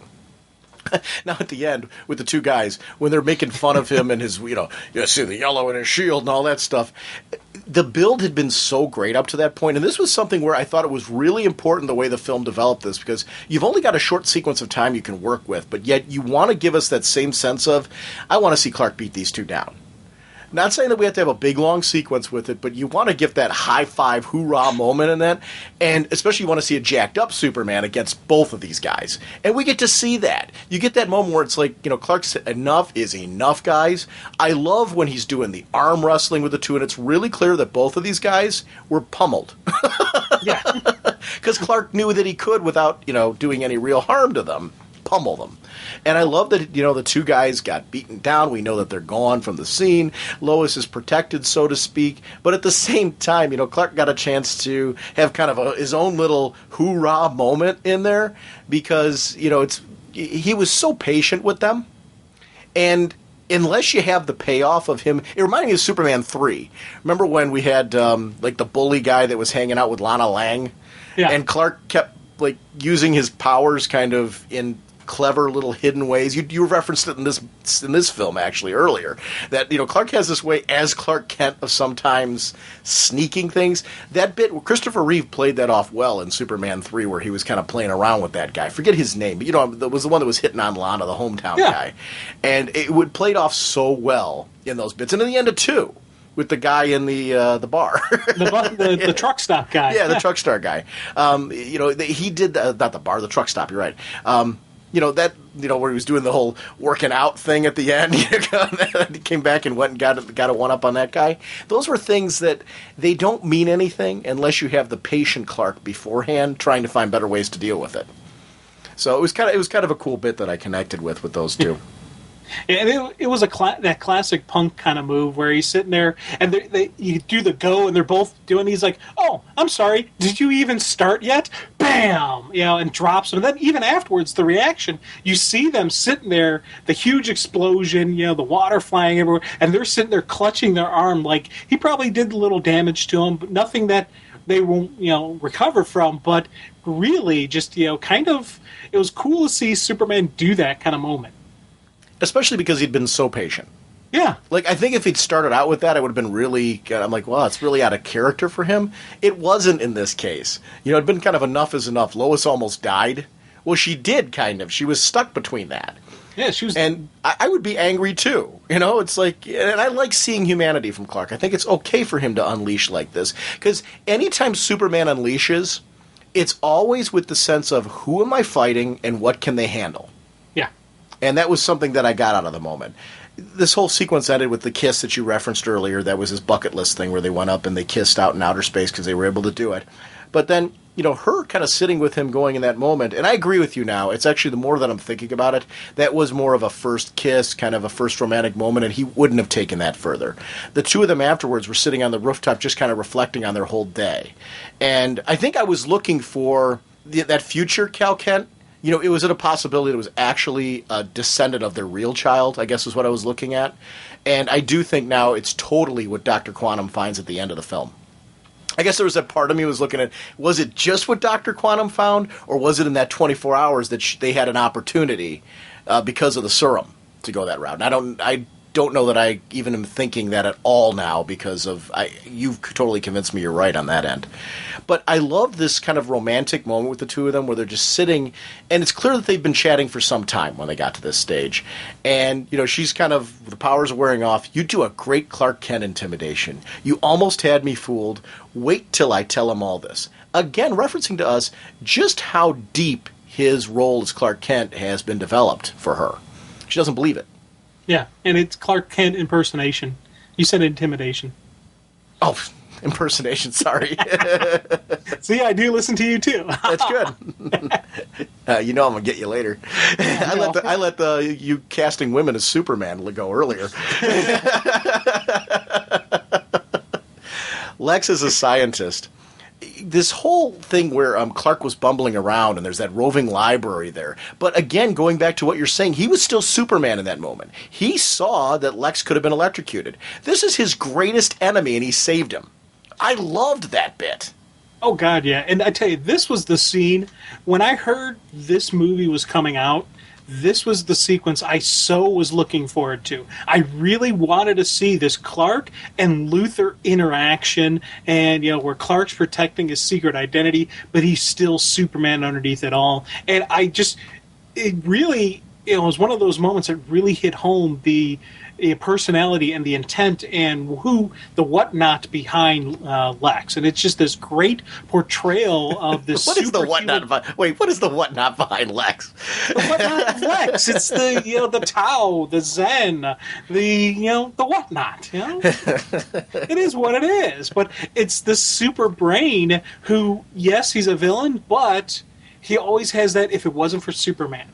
I could have done this. Yes. I could have cured cancer. I could have been the world's savior. But this thing, this abomination stopped me from doing that. And I loved just seeing Lex continue with his whole Superman MO. I loved seeing when he was working out. He goes, "Look at this, Kent. This is from hard work, dedication. This isn't some byproduct of alien DNA." I was just like, yes, this is Lex Luthor here. I was really this was a section probably I was really excited watching Clark do his thing, see Lex be Lex, and it was just one of those things where I was like, woohoo! Do you realize you just labeled his whatnot as the chink in his armor? Whatnot can be chink. I'm just saying. It definitely could be a chink in someone's armor if you don't use the power of whatnot correctly. Is that when you sing? That's your whatnot? That could be my chink in my armor when I sing. That's actually the reason why I actually called you on that, because I know how much you like the character of Lex Luthor, and I love when you talk about how you see Lex Luthor, because I agree with you on him. I think he's a very interesting villain, and I think what makes him so compelling is that there's multifacets to him. Why are we so anxious to see Michael Rosenbaum come back in Smallville? Well, because I think his portrayal of Lex Luthor has so shown us a very three-dimensional character. Seeing that there is good in that man. It's the same good that Clark sees in him. But yet, his growing obsession, and when we talk about a show that really developed a man's obsession, Lex's ultimate destruction came from his obsession over Clark, what he couldn't let go. And we see it here in this film again. That obsession is just so destructive to what this man is capable of. And Lex doesn't realize it until the very end. And it's something. You're reading the DC Universe Online? Yes. Comic adaptation that's coming on. Great example of where Lex's obsession once again has driven him to put the Earth completely at risk, to the point where really what we know on Earth was completely destroyed. I actually love the backstory to that game and how the comics kind of fleshing that out, that we're seeing here, that Lex has got to keep this huge secret that it is his obsession that ultimately has put them all at risk. He's the big bad here. Brainiac and what Brainiac's doing in that story is, he's the one invading Earth, but none of that would have been possible if it wasn't for Lex partnering with him to begin with. So I think it's something that really applies here, as, again, this is Lex throughout his history has done just these stupid things due to obsession. And that's why do I like Smallville so much. I think that it's something that was very well, there was seasons of Smallville where even more than Clark, I thought Lex was a show stealer. Mm-hmm. And I think in the later years, what I've enjoyed more about Smallville is I think Clark's stealing the show now. His development has. So I think it's been a great yin and a yang of that series has been, and that's why I think we want to see the two of them all come together at the end because of that. And it works in this film in the same way. Now, he has these great moments where Lex is talking to Clark and really referencing what he likes about Clark. He likes the fact that he, in Lex's eyes, is the complete antithesis of Superman. He is ultimately human, with all of his frailties and all of his faults, but yet his hometown boy conviction and the way he writes stories and stuff like that, he believes that this man is something to admire to a certain extent, to the point where Lex will protect him later because he believes in that. And what would you do if you had Superman's powers? Well, Clark comes back with, I'd save people. But Lex comes back and says, that shows me a lack of imagination to see the alternatives. Truth, justice, all of these other things that Superman stands for as well, they're immeasurable. How do we, how are we measuring those things? And that's I think that's part of Lex's weakness as a brain, is that he doesn't understand that there's certain things morally we believe in that aren't measurable. And I think we need to have faith in those things that are immeasurable. There's a lot in life that people want to measure that I think gets in their way. You have to just kind of accept that we can't measure this. It's just a concept. And you've got to accept the concept for what it is and strive to measure it in your own way, to find your own measuring stick as far as where that code fits for you. And it was something that it showed, again, another weakness of Lex's. Lex doesn't just despise Superman's powers, but the very core of what Superman stands for. It shows us that Lex does understand Superman, because the way he's talking about him, it shows, I get there's a truth, justice, American way, all that stuff, but it's an issue of philosophy as well as the fact that he's an alien that really bothers Lex. It isn't just that he's an alien, which sometimes Lex will throw on the table. We got to get rid of the Kryptonian, get rid of the aliens, all that stuff. It's not just that. He has a major philosophical problem with this guy. It really bugs him to his core that this is what he does with his powers. He sees it as a lack of imagination. Wow. Yeah, and I tell you, it's funny because when you start thinking of what is a lack of imagination with the powers, you look at how what Clark does, how Superman saves the day. Could he be doing more? And they've explored this in Superman stories, where what if Superman started getting involved in the day-to-day activities of, warring governments, or, go fly through, sweep and unarm everybody on, that's Superman for tomorrow. He went through, he disarmed both sides of these two opposing, groups. So what they do, they picked up rocks and started throwing rocks at each other and started, killing each other with their bare hands and sticks. So it's that whole is Superman doing enough? Should he do more? Could he do more? Should he just conquer the world and have it be run in his image? It's that whole, how far do you take the power? And Lex is looking at, all this power, and it's like, I could be doing more with it. I could be doing more with that power. And it's that, as you said, it's that philosophical difference between them as to what is the, acceptable level of power that makes Lex such an interesting, character development and interesting person to, to sit there and just think about sometimes. And it's funny because, when you say how he really liked Clark, and he was actually kind of, saying he's the perfect example of a human. It's very interesting that is Superman, that he does it. And so that's why Clark, why he actually has that persona, why he does that. Now, is that character that Clark's portraying, is that his mask, his disguise, or is that who Clark is based on his upbringing?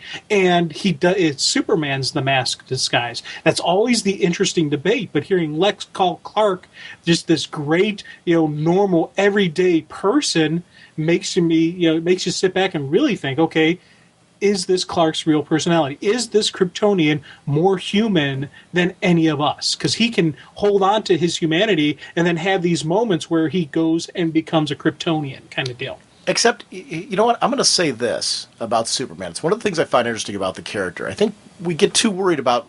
I think the mask is the physical appearance of Clark Kent. And when I say the physical, I'm talking about the bumbling part, basically his way of showing that he doesn't have the powers of Superman.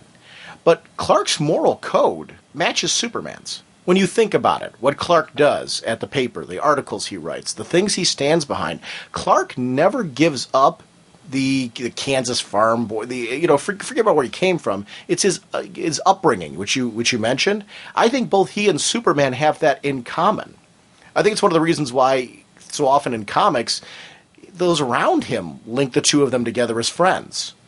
Because I think that, reporting on Superman and being able to have those conversations with Superman and those type of things, people kind of see Clark as just being basically a good guy and who he is. So I don't know that either is the mask, as far as I think, you could argue the costume is for Superman and the Clark Kent suit is for Clark, but really they're both the same guy code-wise as far as what their moral code is and who they are. It makes him an interesting character. Like Bruce Wayne, clearly, when he's the billionaire playboy, he will do things that Batman wouldn't do, specifically to keep up appearances. So, I mean, there's a lot more of an interesting type of mask to discuss with Batman that doesn't fit Superman. I don't think he has a personality mask, or maybe a code mask, I should say. I don't think that Clark and Superman really have different codes, which makes your comment all the more interesting when you're saying Lex admires this guy. And it goes back to the old theory that if things had been different, Lex and Superman could be best friends, because there's a lot in common about the two. There's one major roadblock. Right. And I think that's what always made it so interesting, because when he doesn't realize Clark is Superman, he can admire the guy.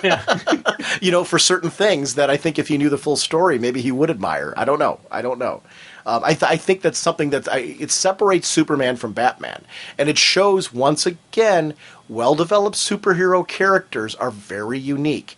Yes, they all wear costumes and they might have powers and things like that, or gadgets or whatever that make them, the superhero, quote unquote. But they all have different personalities based on upbringing and development of the characters over years. And it's a testament to the writers, including the writer of the script of this film, Grant Morrison as well, for writing All-Star, Superman, the 12-issue series, the art teams that have worked with, the art teams on this film that did it.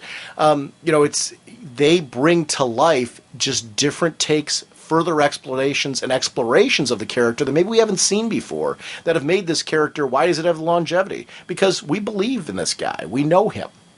And there's certain core values that are very important to us about Superman, and this film captures that. I just think it's cool. I think it's something that's interesting. As a Batman, I always say on the show that I'm a huge Batman fan. I've read Superman since I was a little kid. from flea markets, we used to get Silver Age stories of Superman with all these crazy gadgets and gizmos and all the wacky things that Superman did in there, with some of those covers that are on Super Dickory, Super Dickory, I should say. That site which shows, that, because there's a lot of those covers that make Superman look bad. And that's what superdickory.com. If you've never been there, go check it out, because it's really funny.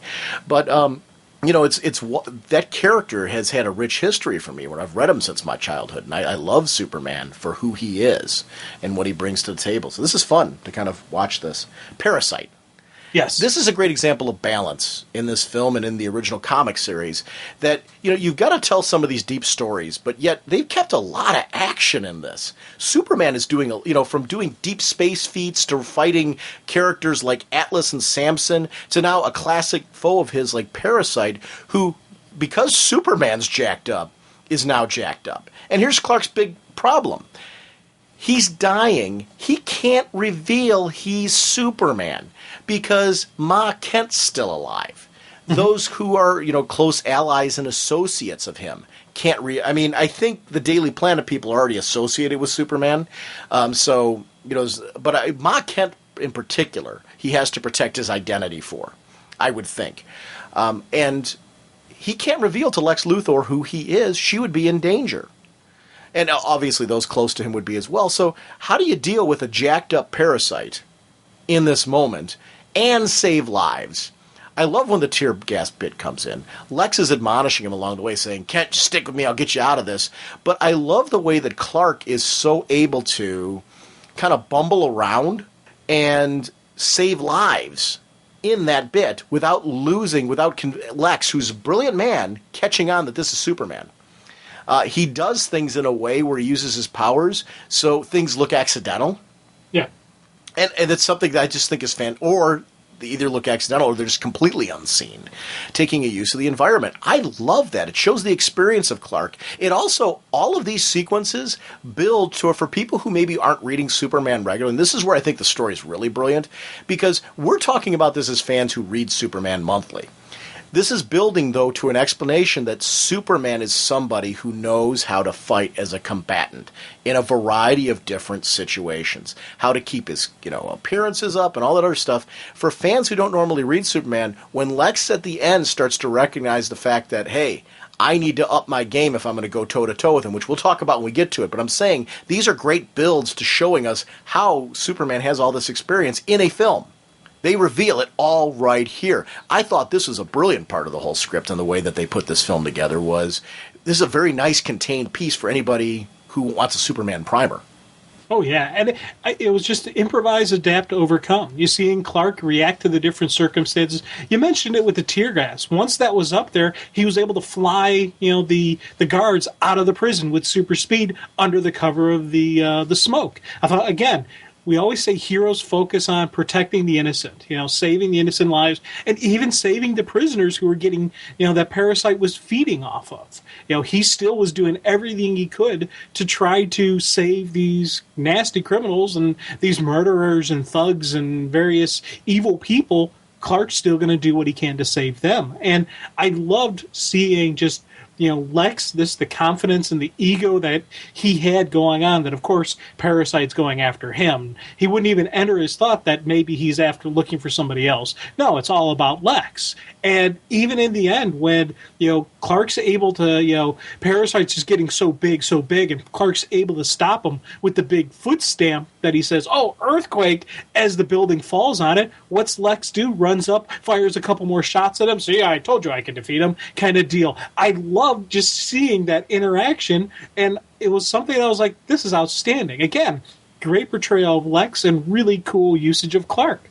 One of the things that I really liked about this Lex sequence in here as well was we got to see Lex physically honing himself. When he's working out, it's all about being perfect. It's about, he's driven in a way that Batman is, but not, he's not quite the physical combatant Batman is, but yet it's very clear that Lex can hold his own. A lot of times we focus on Lex's intellect and the need for the battle suit. I liked seeing here that, even when he's not wearing his battle suit, this guy is, as far as humans go, above, the level of most common humans. He really has taken his time to hone himself to perfection, both physically and mentally, where he could handle these type of situations. He's clearly an athlete. And that's why he escapes so much. He's a tactician. He's a survivalist. You know, how has he gotten away from Superman so many times? How has he gotten out of, scrapes? Yes, using his mind, but a lot of times when you're going up against supervillains, people who have powers when you don't, you're going to need that extra little edge, that second or two difference, because you can actually run, and you can run faster than most, is going to be the difference between you surviving and you being, dead on the ground. And I really liked that the film showed that there was something more to Lex. And in the end, when he saved Superman using that whole Moby Dick thing with the drill and the sonic sequence, showing that he could have gotten out of there at any point in time, but that he's right where he wants to be right now.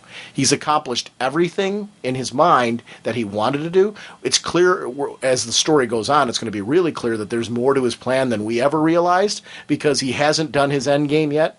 There's a point to all this. It was just real interesting. And I love Clark's looking at him in those moments. And he even tried to appeal more than once to Lex as Clark Kent. It was almost sadness you could see in Clark's eyes, or just kind of thinking and just kind of soaking in what Lex is all about in those moments. Because as he's going away, I loved the bit when he's on the boat going away with the niece, and you just see Clark's eyes like I don't know if he felt like he failed at that moment or what was going on with him, but you could tell Clark was emotionally taken by the whole experience with Lex at that moment. What did you think was going on with Clark there? Oh, as you're talking, I'm sitting there just shaking my head, agreeing with you, because even he had that one line where Lex is boasting about how he killed Superman. Oh, he's not going to admit it yet, but I did it. I finally did it, and Clark's like, but you'll die as well, but he'll die first. And I love just that moment, kind of where it just, you can just see the look in Clark's eyes when he's just like. But, because this Clark has that whole life is sacred, code that he lives by that is so ingrained into his personality, just to see that Lex is not only willing to take a life, he's willing to sacrifice his own just to bring about the death of Superman. And it's like, there could have been so much good, so much could have come out of this, that if Lex had just, sit back, focused, and, he could have been the savior of humanity. He could be the one that Superman leaves to carry the torch. But sure. It's over. It's done with. There's nothing that Clark can't reach him. And that's that funny bit, because you're right, because it's clear in this film that Clark is looking for that person to pass the torch to. And he would even pass it to Luthor if he genuinely felt that Luthor would do good for humanity, if he would, save humanity. But Luthor's obsession ultimately, again, Lex has got what he's wanted, but it's not enough.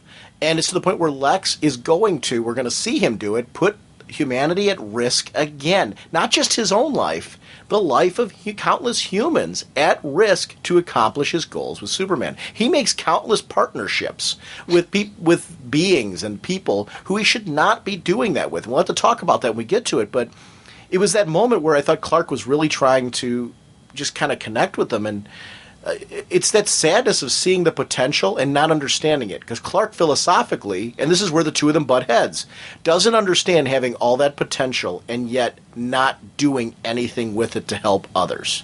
In Clark's case, it's saving people. And I think at the core, that shows what Clark's first order of business is. Lex doesn't think that way, and he won't think that way. Even till the very end. And I think at the end, maybe Clark reached him. And we'll have to talk about that when we get to it. But it's like, woo. Clark meets with Lois after this whole sequence and is talking about, this is really where he has to reveal to her that, like, hey, I'm dying here, and there's something that I need to do. And recognizing that if he leaves the bottled city where it is, they're going to be forever trapped there. They're stuck in that bottle. He found a planet, he couldn't restore them to full size, but at least if they're on a planet they can colonize, they can live there and expand and get out of the, just Kandor and actually create new cities there. And maybe they can find their own way to resize themselves. But if they stay in the bottle, more than likely they're going to be trapped there. This is going to give them a chance for some resources. And even if they stay miniature forever, it's a chance for them to colonize a whole planet and live a relatively normal life with their own race and civilization growing there. And I thought that was kind of a cool way to end things. And he's realizing that this lengthy journey, talk about being selfless, and I don't know how I could handle this. Knowing you're dying, and this is the woman you love, He's giving up time with her to go and do this thing. And it is, I mean, it's completely selfless. The work's not done. And this is Bruce Wayne would do this. Why did, when he came back from death, did he start up Batman Inc.? Because he's recognizing that when he's gone, the work needs to continue. He's seen his own morality through what he's gone through recently in R.I.P. and then in Final Crisis. And that's changed him. It's changed his way of operating to open his mind to, hey, I've started something here. It needs to spread out from outside me. And my being controlling of the whole thing has in many ways left Gotham in a situation that, I didn't expect. I don't think he expected what Dick Grayson did in those sequences, that Dick Grayson took up the mantle, and Dick Grayson has taken Batman to new heights. And I think through that, it's inspired him to say, hey, wait a minute, Dick Grayson can take care of Gotham. Maybe it's time for me to kind of spread out and continue my legacy in a way that I didn't even expect. And this is something I think Superman's dealing with right now, where he's like, I'm dying here. I've got to do something for these Kandorians. They've got to have a chance to live beyond a bottle. And, it's maybe I didn't get to what I wanted to do as far as releasing them. But this also opened up an opportunity then for these two Kryptonians in the months that he was gone to kind of scoot on in and take over. Now, here's the question I was thinking with the Kandorians, dropping them off. Now, one, I like the little attention to detail in that when Lois is, when Clark is telling Lois what he's planning on doing, you see inside the bottle the celebration going on that they're going to be out of the bottle. They'll get this chance to going on. They didn't really need to have the little fireworks display kind of deal going on, but that was something I saw that I was like, that is really cool. I'm glad that's there. Again, it's a little thing, just that celebration. Of course, they're going to be, this way they'd be excited because they'll get a chance to live, to grow, and I'm saying grow as like not physical size, but just as a culture, as a community. If you can expand beyond the bottle, the limitations there, you get a chance. Now, would you put them on a planet that has a yellow sun or a red sun? Ooh, boy. I don't know. Yeah. I'm guessing when he said he found a planet they could colonize, I'm guessing it was similar to Krypton. I was guessing. I guess that was an assumption I was making, though. I don't know. Yeah, because I was thinking of it. For me, one, I would say it should be a red planet. It should be a red sun, because that's their natural order and they should be allowed to go about their natural way. But then I started thinking, because of their miniature size, they're going to have limitations that a lot of other societies would have. And they would need that little bit of extra edge that the yellow sun would give them. Because even in miniature size, they would still have, superpowers. It wouldn't be as strong and as powerful as Superman is now, because there's only so much energy the little bodies could store, but it would give them a kind of like even the playing field. They're not full size, but they still had like the power and the resources that a full size person would have. Except we're making some assumptions about the planet. If he said that it's a good planet for them to colonize, I'm assuming that he would have taken into account, if they didn't have powers, that it's a safe planet for them to expand out on without having to worry about their size. I mean, look at how insects survive. Ants do just fine with the fact that, other than the fact that we step on them. But, right. Actually, look at insects. Insects survive mostly by sheer numbers. Right. It's also a rapid reproductive cycle where they go from birth to full maturity and I'm not a botanologist or whatever, whatever the insectologist, whatever that terminology is. I don't know, but I don't know what it is for insects. Very short. What? I don't know what it is for insects. It's a good point. Yeah. It's very short compared to human or humanoid development that takes, like 18 years before you reach maturity. So that's a big difference between insects and humans that are the size of insects. Now, we are dealing with Kryptonians, so they will have the superior intellect. They will have, some scientific resources that could make things easier on them, maybe cloaking devices and whatnot. I don't know. I'm really starting to get off the topic here. But it was just... these are the things that in that one sequence, that one bit where you show him flying off, I had all these thoughts going through my head. Now, I didn't have any of these thoughts when I read the paper comic of it. And I think that is something that the movie really has pulled me into thinking more about outside of what I'm seeing. The book, as I said, I really enjoyed it. I thought it was a wonderful tale. I was looking forward to other versions, adaptations, or anything like in that same type of vein and that same type of style, for other heroes. But the movie just has me thinking just really beyond the page. And just that one quick scene that you talk about had all these thoughts going through my head. I want to recommend, though, the original work because the original work is amazing. So I don't want people to think that if they haven't read the original work that they're getting everything in the film. I think the film does an excellent job of telling the story in the compressed timeline. The film's brilliant, so I'm not taking away from either thing, so I don't want to make it seem like I'm putting down the film now. I don't mean it that way. The film's brilliant, and I echo a lot of what you're saying. So, yes, amen. What I would say, though, this is for anybody who never read the original. You're talking about a 12-issue series that has been compressed into this format. There's something incredible in the 12-issue series, so I think that there's something valid for both. And out of the two, I don't feel like one is superior to the other. I think they're wonderful companion pieces, and I think if you haven't read the original 12-issue series, you're only getting part of the story. I highly recommend this being a launching point. If there's anybody who's a listener who hasn't read the original 12-issue series, if you go and read it after seeing the film, please feel free to call us on our show voicemail line and tell us what that experience was like. Because I read the original 12 issues, and then I saw the film, obviously. I've also got the absolute version of the original 12-issue series. So it's a series that I liked enough that I rebought it in an absolute format because the artwork's stellar, but the story's amazing. So it is something where I think these are just two wonderful companion pieces to each other, and I'd love to see what that's like for somebody who came at it from the film first and read it. Because I can't comment on that experience because I read it as it was coming out. So I don't know. It's an interesting... Botany, by the way, is the study of plants. Entomology is the study of insects. Thank you. Spinning with great speed, the Flash creates a protective vacuum around himself. When we jump back into the film, we get into Superman's Monument Point sequence, where he comes crashing down to Earth. And I love this bit because, he's obviously tired and sick from all this months of travel. And at this point, I think he's not only weary because of the months of travel, we're seeing the first signs that this man who left super powerful is coming back and feeling major effects of what is happening to him. He's on the downward spiral at this point. He crashes into the tent, which knocks it down and everything. And the guys who are watching are in awe.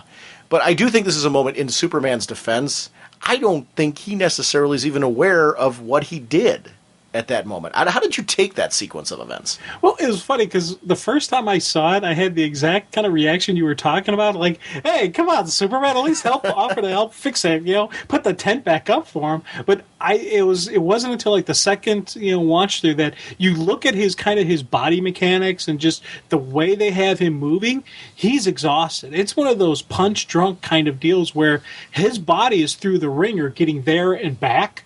So he's not 100% thinking like he normally would. If he had just been flown from Metropolis over there or whatnot, it would have been a completely different deal. He is just to the point where he is just so exhausted, so used up everything he's had. He's rushed to get back home. He wants to go see Lois again. He wants all this stuff that's on his bucket list. He wants to get them done. That it's just a little thing like that where he didn't really think, hey, I probably should fix these guys' tent.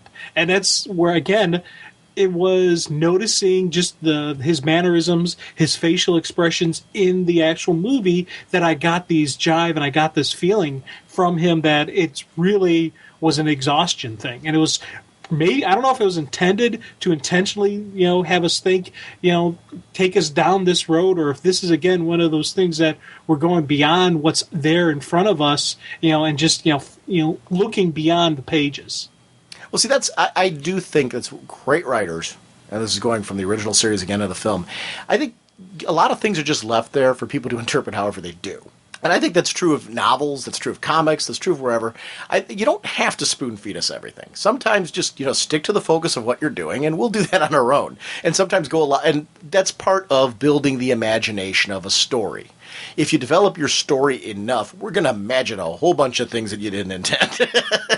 And that's because we care. And that's a sign, the fact that we're even having this discussion is a sign that we care. So it's what worked about this story in a way that I thought was cool. So we got this Bar-El and was it Lilo? I think so. I'm trying to remember the names of the two. They're the two surviving Kryptonian explorers who arrived during Superman's disappearance. And Clark finds this out from Lois at the planet because he just came back after being trapped under Stryker's Island. And here's the funny part. The story's believable. He was strapped there. The whole place was destroyed. He was trapped under there. There was a survival shelter, and Superman pulled him out. So where's the first place to go? To the planet, because he's a reporter. That's what he's going to do. And this is very common to happen in Metropolis, that Superman, I should say, would save people months after the fact because he was able to do it. People that you wouldn't expect to survive disasters. So this is a cool explanation for that. And Lois is like, Superman's still alive? Because her last conversation was indicating that he might not be coming back. Make it, yeah. And she had that deep conversation with him too, which is actually we did gloss over that, where she was talking about I looked at us as having a future, having kids together, and he talks about that they had different biologies. That was part of the one part that made me think, well, maybe there's a possibility the two of them already have had a child, or there was that possibility there. I actually do like the way the film explores that through genetics. And through the studies of Lex Luthor, if used in a good way, this can now be turned around, and Superman could be, his legacy can continue on beyond himself. I actually think that that's a lot cooler of an explanation anyway. Yeah. But when Bar-El and Lilo show up, it shows right away that people who don't live here, and this is something that Supergirl had to go through at first when she was introduced, because she grew up a lot of her life on Krypton. She had to be taught to respect people on Earth and had to get to know people on Earth and had to have an opportunity to be indoctrinated. She was unlikable at first because of a lot of that. There was times where I really wanted to go and smack around Supergirl the way I did Damian in many ways. But now I love her because she's grown into a character who understands and defends and appreciates humanity. Bar-El and Lilo don't get it at first. They're like, these are infestations on this planet. If we get rid of these annoyances, we can set up shop. Metropolis can be Krypton's new city, and this is our capital. Let's rebuild the civilization here. And to the point where when they're talking to Clark about this at the fortress, they tore down his statues because we're not celebrating the death of Krypton, we're celebrating its life. Looking at the people in the Phantom Zone and saying, these criminals, remember, these are the worst of the criminals of Krypton. These criminals have more nobility than any of these apes. Wow. Yeah. This is a great example of where, again, comic book storytelling can show humanity and its prejudice, the dumb things we look at people and get prejudiced on them on. And it really is, it's mirroring our own faults as a race. The dumb things that we find ourselves getting involved in and caring about that don't affect us in any way, shape, or form, but because somebody's different, we brand them as something bad because of it, or something less than us because they're different than us. It's something where I think comics make us better people. And I think good storytellings like this do make us, because we look at ourselves and go, geez, we're almost as dumb as those two at times. Yeah. And we should strive to not be as dumb as those two. Let's be a little more open-minded, a little more respectful of others. And just because somebody's different than us, they're not lesser. They might be something more than us because they're different. It was a real interesting bit, and I love that about this sequence because, again, it was something where it took the story a little deeper than I expected. Yeah, we each have our own strengths and weaknesses. We each have our own faults, and just it's something that you got to look beyond what the initial, you got to look beyond the page. Whether it's looking at people, it's looking at characters. And I love seeing these Kryptonians when they're coming in with the the new Krypton, that whole story arc, with the war, everything that kept going through. It was just that great way to kind of just open up the window and just look into what is man, what is our humanities, what are our faults, what are our strengths, and it's just it's something that, with Superman being Superman, that he's got so much above and beyond us, but there is that humanity aspect of him. And seeing Kryptonians on Earth that don't have that humanity, that don't have that Kansas farm boy background, that don't have that, just that, what is the American way kind of upbringing and the growth that he has, just seeing that again, it's again an accenting of who Clark is, who, how Kal-El and Clark Kent are the same person. They're not, one's not a mask of the other. One, he may call, his Kryptonian name is Kal-El, his Earth name is Clark Kent, but they are still the same person. And it's that one, who he is, he's a little bit of everything combined into one. And I love seeing that. And again, this side story from the main picture again shows us again that humanity side, that the Clark Kent behind Superman, the man behind Super. Now it's funny. Do you look at either, like, it seems like you really have an interesting relationship with the two of them, as far as you have trouble pinning down who's the real man. Like, do you do that? Like, who do you think is the real man in Superman and Clark Kent? It's tough. It is really tough for me, and it's always been something that I find myself, when Superman is being Superman, picking up, boulders the size of a state and throwing them or something, I call him Superman. But when he's showing that human side of him, whether he's wearing the costume or whether he's wearing the glasses, I call him Clark. And I've referred a lot of times to the man in the Superman costume as Clark, just in reading in my head and whatnot. But there's also those times where he is Superman. It's a weird relationship I have with the character, in that I can see Clark Kent in Superman and I can see Superman in Clark Kent. But I can't sit down and flat out say, which is the real one. There is a meshing of the two in the really good Superman stories, and the really good, action comic stories that I read. You see that meshing of the two, where the line does get blurred, and it's not just as simple as I take the glasses off, I'm Superman, put them on, I'm Clark Kent. No, there is that. You mentioned it earlier in this recording, where they both have that same moral compass. They both have that same code and conduct that they have, that they really are the same. It's more of the mask isn't the cape, it isn't the glasses, it's how he wants people to perceive him as. Does he want them to see him as the bumbling reporter, or the guy who's a little bit schleppy, who's out of shape? Oh, that's just Clark Kent. He's just a little bit of a nerdy kind of guy. Oh, that's Superman. It's that emotional, what he wants people to perceive him as. That's the mask. So really, they are a meshed person, but I still do address them as the two different names. See, and I interchange the names. I've found myself doing it more and more. As a kid, I wouldn't have done that, though. Like, I looked at Clark Kent clearly as not being Superman. I looked at Superman. That's that guy. I think the problem was, when I was younger, I didn't see as much storytelling with Clark Kent being like a hero in his way, where, Clark was an advocate, in his articles and reporting, of trying to help people in that role. I think it's something, as I've become more of a consistent Superman reader throughout my life, I've started to understand, boy, Clark Kent's really a crusader in his own right. And whether he's in or out of costume, it's the same dude. He's still trying to issue social change and still trying to help people to see a better way of doing things. He's still trying to be that symbol. And either doing it through news or doing it through wearing the costume. So I do find, as I've gotten older, I interchange it a lot more comfortably. And I just look at it as two different outfits for the same man. And I think it's something that I've enjoyed in my evolution of understanding the character. I think Smallville's been a big help from that as well, but I think the films, I think the comics, I think it's just something that's pretty consistent with the guy. I think we're seeing a lot more cool things. Up and Away is a great example of a story where we got to see him be Superman without having superpowers. You touched on it before.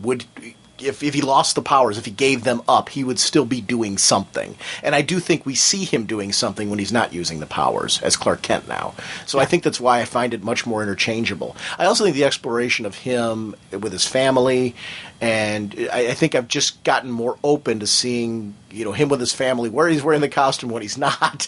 I think the openness in Kansas of him just kind of swooping in and walking through the front door dressed as Superman sometimes is kind of cool. I don't know. It's something about the character that the line's very blurred for me now. I don't see the name defining him anymore. He is Clark Kent. He is Superman. Both are the same man. You've broken the moon in the battle with the two of them. Oh. And, this goes to, like, Steve pulling the prank on Clark with the lighter. Again, cool humor moments, just like in the other Superman movies. The hairpiece then being on fire because of it, because Clark's got to stick it to him a little bit. The Kryptonians are falling ill because they are getting kryptonite sickness that will eventually kill them. And Clark's noticed what's going on with them. Bar-El's wife is blind and powerless. And the ultimate solution is very similar to what happened with Mon-El. And Bar-El's like, wait a minute, you're helping us. After all we've done, why are you doing this? And humanity and my Earth parents taught me forgiveness. And this moment at Bar-El, when he's at his weakest, when he can, the bravado, the kind of pompous nature of him is gone. And he's really just a man who's looking at another man and recognizing, wait a minute here.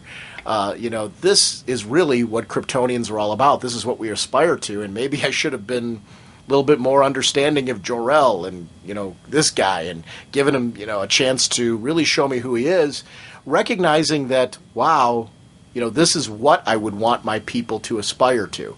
This is what I would want Kryptonians to be. And maybe in many ways connecting with the fact that this is what they were as well. Recognizing that because they were Kryptonians, they have a lot of the same qualities the humans do. That's why Jor-El sent him to this planet. There was something about humanity that he connected with. This planet was chosen for his son. Wasn't, he aimed. He didn't just shoot that rocket out of the cannon and hope it would land somewhere good. He aimed for this planet. And that's an important distinction we don't often talk about. This was a choice his dad made to put him here because he felt that this was a planet where Clark would thrive. And Bar-El, I think, is getting it here in this sequence. I loved this. It was a really good and, I think, an important bit to show, again, what humanity brings to the table and that there is a lot of goodness in us. This leads to Superman confronting Lex. The world is yours. And this is this moment where he's kind of like, I was looking at Bar-El and Leo's possible taking over for me. That's not going to happen. So now who else do I have to go to? Lex. Maybe Lex can do something in his time that he has left. Maybe he can, this man's brilliant. Maybe he can initiate some change. So now he's saying to him, you can do the things that you told me you would do without me. And I know there's good in you. And the sad part about this is Lex is still so driven that he's going to waste his remaining time trying to stick it to Superman more. Like, what more does he need to do to the guy? The guy's going to die, right? Lex is so obsessed with destroying Superman that what he's done in his mind isn't enough yet. And instead of looking at what potentially he could do, his obsession is once again weakening him, weakening his role, weakening his ability to be the person that he could be. I do think it shows a lot of class that, once again, this is the Clark who was so distraught, leaving Lex, is now coming back for one more try. He's like, let me just go to him as Superman. Let's lay it all out on the line here and say, hey, you got it. You won.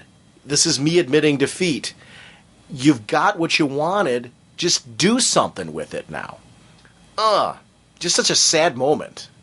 And it was just that, again, those great Superman moments, those great, Lex moments where you just see just the when he, and it's, you spit, to spit in someone's face is one thing. Granted, he had there's the cage between them, so he really couldn't. But just that whole mindset of, he goes, you won. This is it. I'm done. I'm dying. He publicly admits it to Lex that he is dying. Mm-hmm. And I love seeing just that pure hatred in Lex's eyes. That, he's so obsessed with what he's doing. Now, granted, we know Lex has another plan. Lex isn't thinking he's going to get killed in the electric chair. That could be part of the reason why Lex doesn't do anything. But the other side of it is he doesn't want to give Superman the satisfaction of seeing him do something to change the world. that would give Superman peace. If Superman went to his grave knowing that Lex Luthor was working to help humanity, that would give him Superman peace of mind. Okay, I can face death now, knowing that the torch has been passed on. Lex doesn't want to give him that satisfaction, and I love that. I like Paul Cornell's Action Comics because he's showing us in that book that Lex is a much deeper man than the surface-level villain that we sometimes see. I like seeing that exploration of him. I think he's bringing in some of the qualities that we're seeing from Lex in stories like this. And it's what's making that book particularly interesting. Clark goes to visit Jonathan's grave, and the flower that he brings will never die because he knows he's not going to be able to visit it again. So this is his way of honoring his father. And now, this Martha Kent bit for me. Martha, I don't know what it is. Well-written Martha is somebody that just tugs to my heartstrings. And this is one of those moments where in this film, it just hit me. Martha Kent reminds me of what's great in my own mom. Really any mother who loves her children. She notices all of the differences. Anything we try and hide to protect those we love, our mothers see through them in some way. It may not be exactly that they get the read on exactly what it is, but they notice there's something just a tiny bit off.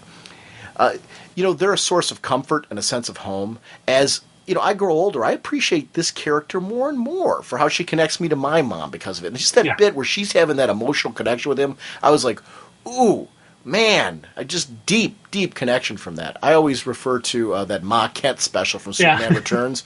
I just think as Mark Andreyko wrote that.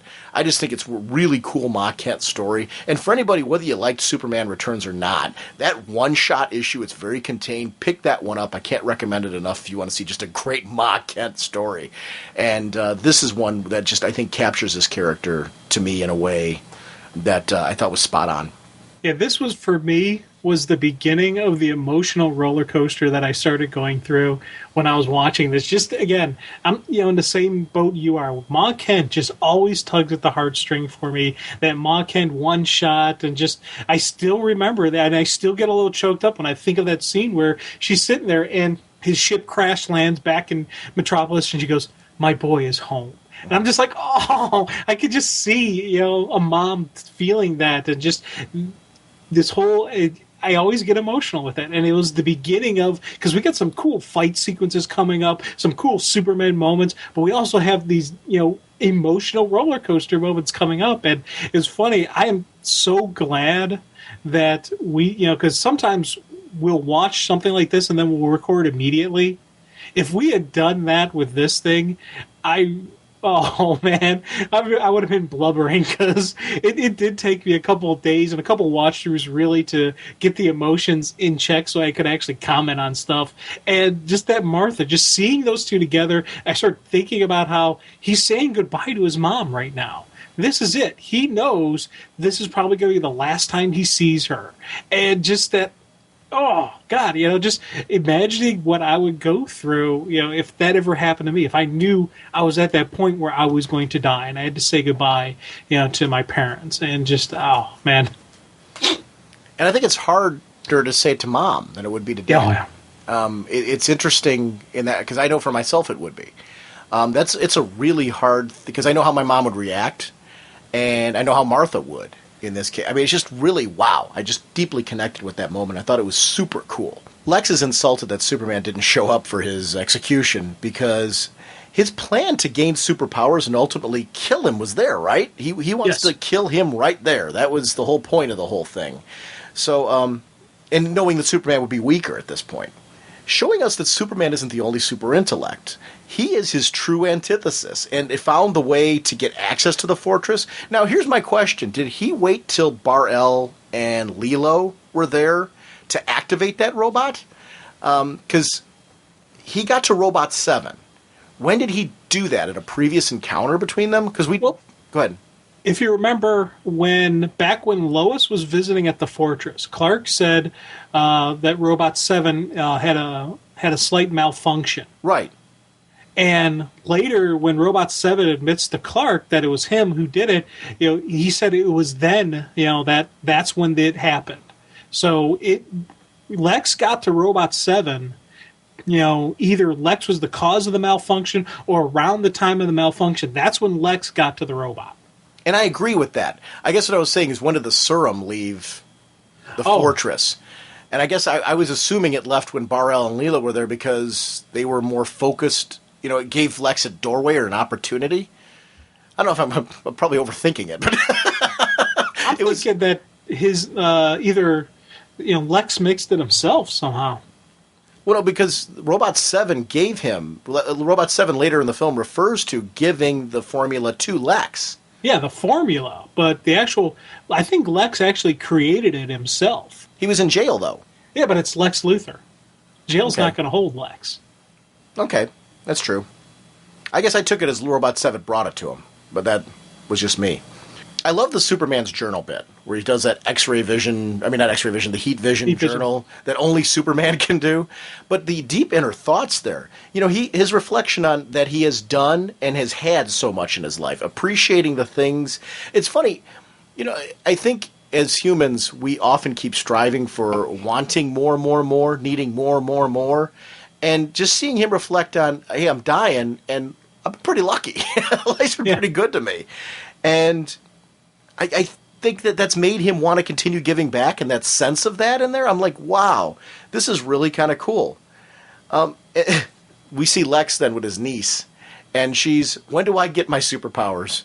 The same day I can trust you with the keys to my car.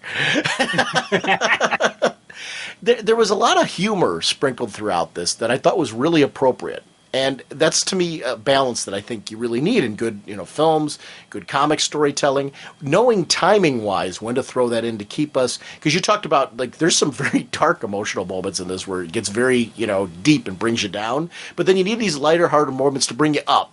And that the analogy with a roller coaster is perfect. Because I think a good story is a roller coaster, and it should be. And this is a great example of that. The respect Lex has of his opponent, doesn't like him. But he respects the fact that he's going up against somebody who many, many times has thwarted him. He wants to make sure that not just the tyrant's son, Solaris, helps him, but also that he can use anything else he can possibly get his hands on to try and take down Superman. You've got super robots and Superman versus Luthor and his Solaris army, so to speak. I loved the whole white suit concept because it reminds me of cool things like the Supermobile as a kid. I had the Corgi miniature of the Supermobile, and you could push a button on it. It was die-cast metal, and you could push a button on it and the little fists came out. I remember thinking, I'm like, wow, Superman's got a Supermobile. It's awesome. He can fly it through space and do all kinds of cool things, and I loved seeing that thing. It was one of my favorite toys as a kid. This suit kind of reminded me of that sometimes Superman needs gadgets and gizmos and special suits and things to survive situations. Why wouldn't he have something like this? Luthor's obsession, once again, though, putting Earth at risk, and Robot 7's there to atone. There was something about that just, for me, I'm like, yes. And these robots are semi-sentient, Superman's robots. They're programmed enough that they got kind of like a data quality to them. Whereas Robot's like, why are you here, Robot 7? I'm here because I want to make up for what I did. I thought that was cool. I like those moments. Yeah, I really digged when he was going after, and it's going to be Superman completely outgunned, and the robot's like, we're going with you. We will leave one behind to preserve the fortress, but we're standing with you. I thought that, again, was just a cool hoorah moment where, okay, time to rally the troops, let's hit them with everything we got kind of moments that, again, it's a cool Superman moment. He's the inspiration for heroes. He's the inspiration for people, and he's even the inspiration for the robots as well. And, of course, Sonny joined the fight, too. I love seeing Sonny get in.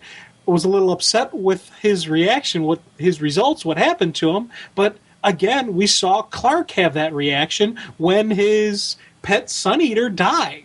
He's like, "You killed him," and he goes in, and it's just like he kicks it into overdrive in the fight. It was again something I was like, "Dang, this is cool." And had no mercy for the Red Sun afterwards. I don't got any mercy left for you, buddy. After you took down Sonny and his Cocoa Puffs. It was funny when you were talking about, Superman inspiring robot kind. I had this vision of him flying out there with all of his super robots and a bunch of Roombas. It's our final stand. Lex's niece taking Jimmy and Lois hostage. This bit here where Superman's dead, Clark comes back to write this story about Superman's death.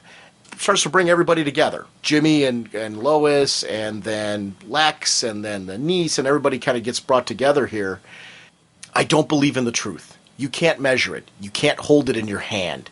Again, Lex showing, in many ways, his own limitations by not being able to understand concepts unless they're concrete. Lois appealing to Lex about the powers because she's had them before. That was another great nod this story has to, there's a flow from the beginning to the end. And the comic series does this as well, where nothing was throwaway.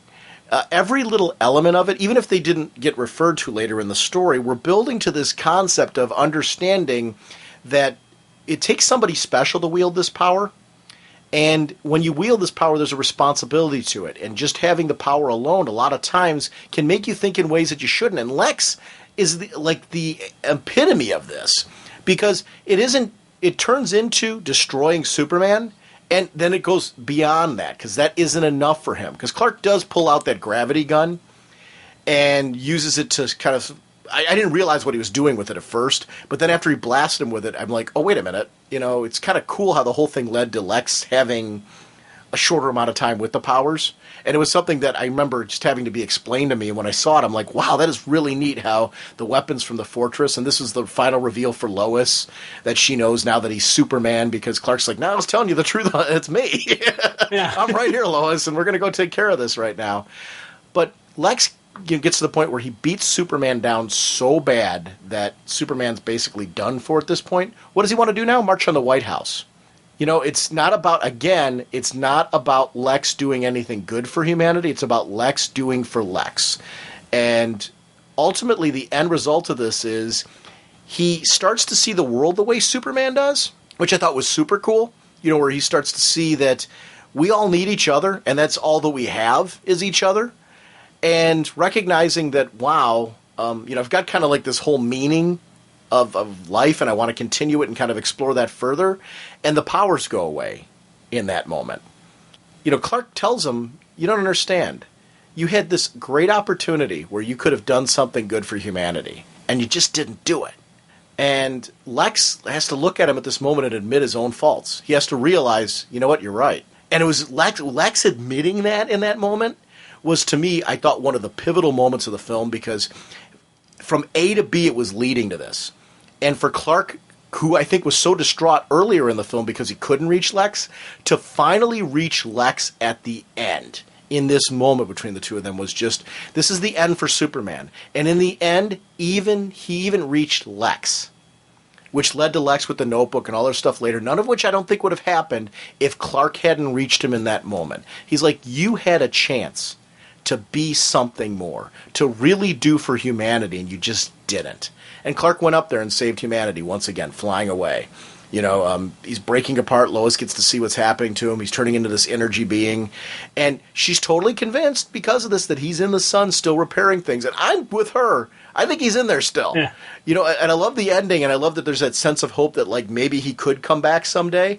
But beyond that, there's also this sense of hope that Lois could be the mother of Superman's children, through her ovum being used, for this whole process. I just thought it was cool. The whole thing just kind of wrapped up at the end, where everything we saw before converged at the end in a very brilliant, moving story, where we get to see a man giving up his last moments with those that he loves to save our planet again. And, maybe this will be ultimately the opportunity. He'll be able to come back someday because of what he did. I don't know. I thought it was cool. Do you take it that he's dead? Oh, man, I tell you, I don't know how to take it. It's one of those things where, the whole sequencing that you're talking about, as we said, emotional roller coaster was big time. Seeing Lex, just his eyes get open for the first time, really, when he starts seeing the connectability of everything. And then Superman does that classic, that wonderful heroic moment, flying into the sun to recharge it. But just that sequence of Lois sitting on the park bench. He's not dead. He's up there fixing the sun. And when he's done, I'll be right here waiting for him. I tell you, I lost it. I lost just watching that sequence, because you got these two who were so in love with each other. They have this one basic moment together and they can't have this long life together and just and I so want him to be able to return someday, just so maybe they could have a future, just maybe there could be the Lois and Clark moments in this universe with those two together. Whether he comes back without any powers or he comes back as Superman, I don't know. In a way, I'm thinking that he is actually dead and gone, and he's not actually working machinery and fixing things. He just did the whole exploding of energy into the sun to recharge it, to fix it.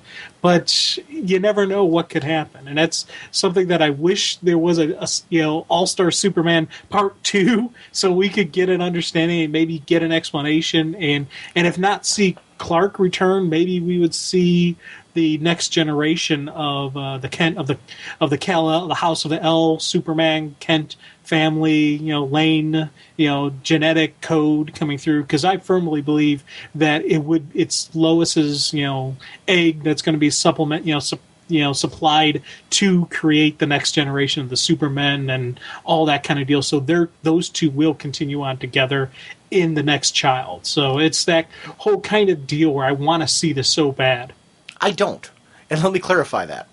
I think a lot of times when you do a sequel to a story like this, it never delivers to the same caliber as the original.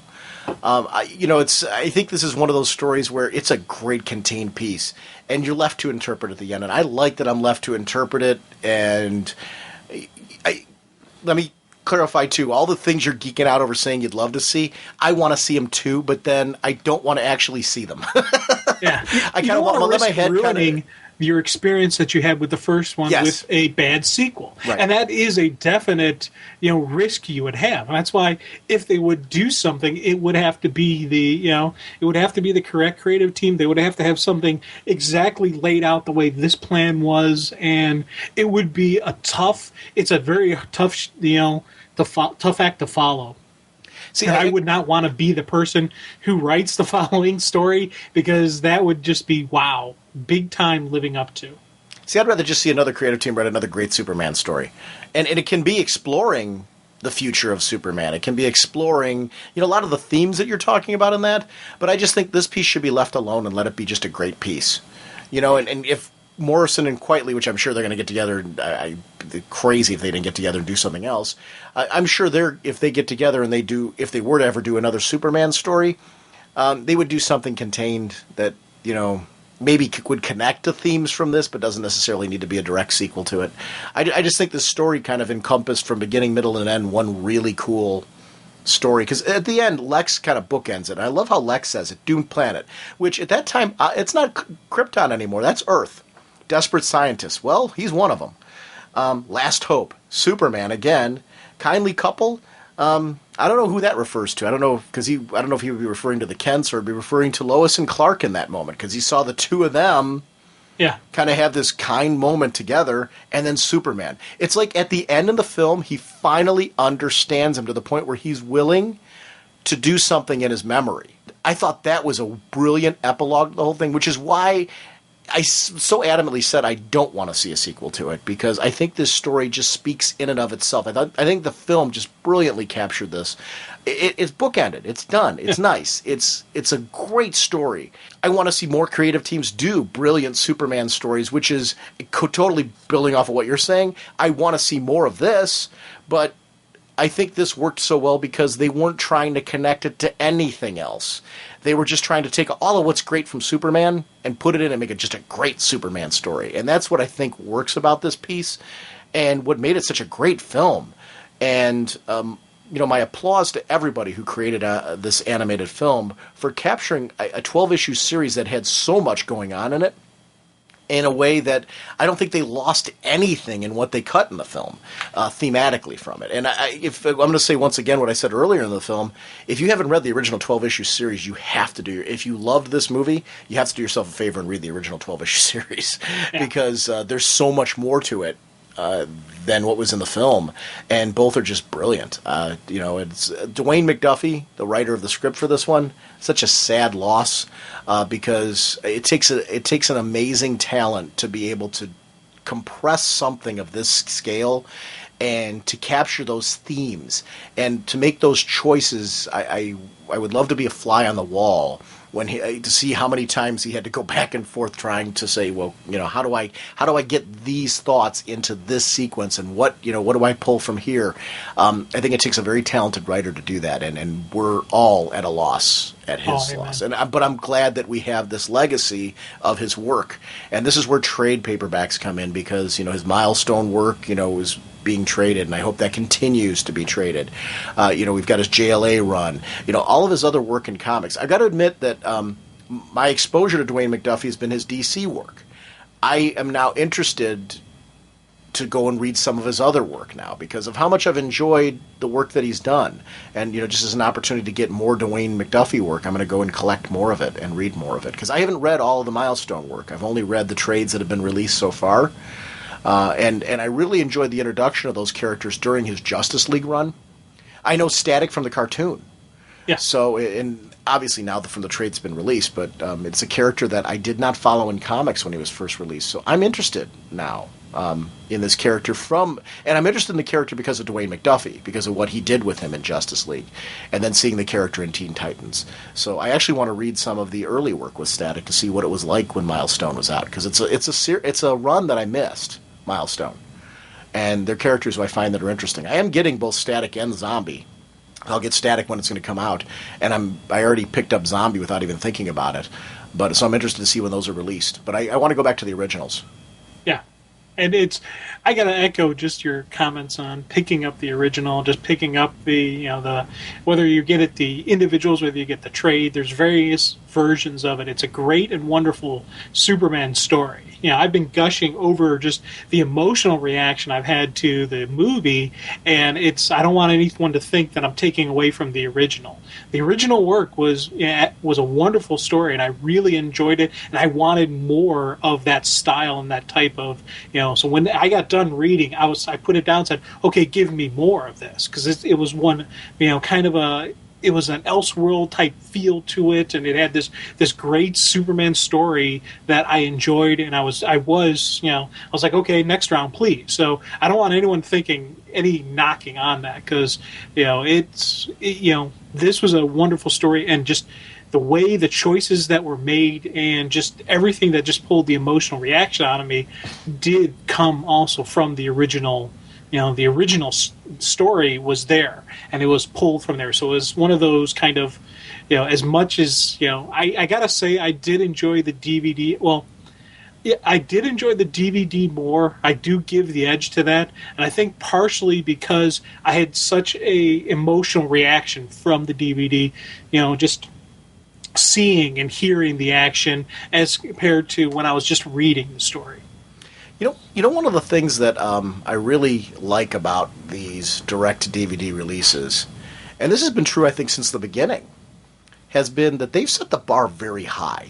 These are feature film caliber releases. As far as the quality of the storytelling that they're doing with these, I'm really thrilled that they took this kind of attitude towards it, because these are things that I will watch again and again. They will remain in my collection. There'll be something on a Saturday afternoon where I'm bored and I'm looking for something to watch. I will go and grab them. They're in my favorites, that category of it. And I'm thrilled for that, because a lot of times when you think of direct-to-DVD, you think of something watered down. You think of something without the same quality of a feature film. It's direct-to-DVD because it's not quite as good, if that makes sense. Yeah.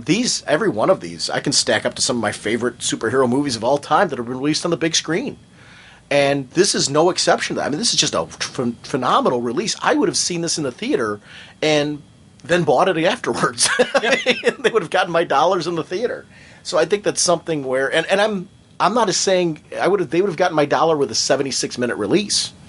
I would have gladly paid to see this on the big screen for just that reason, because I would love to have seen this in a movie theater with others. We saw the Wonder Woman one at the convention.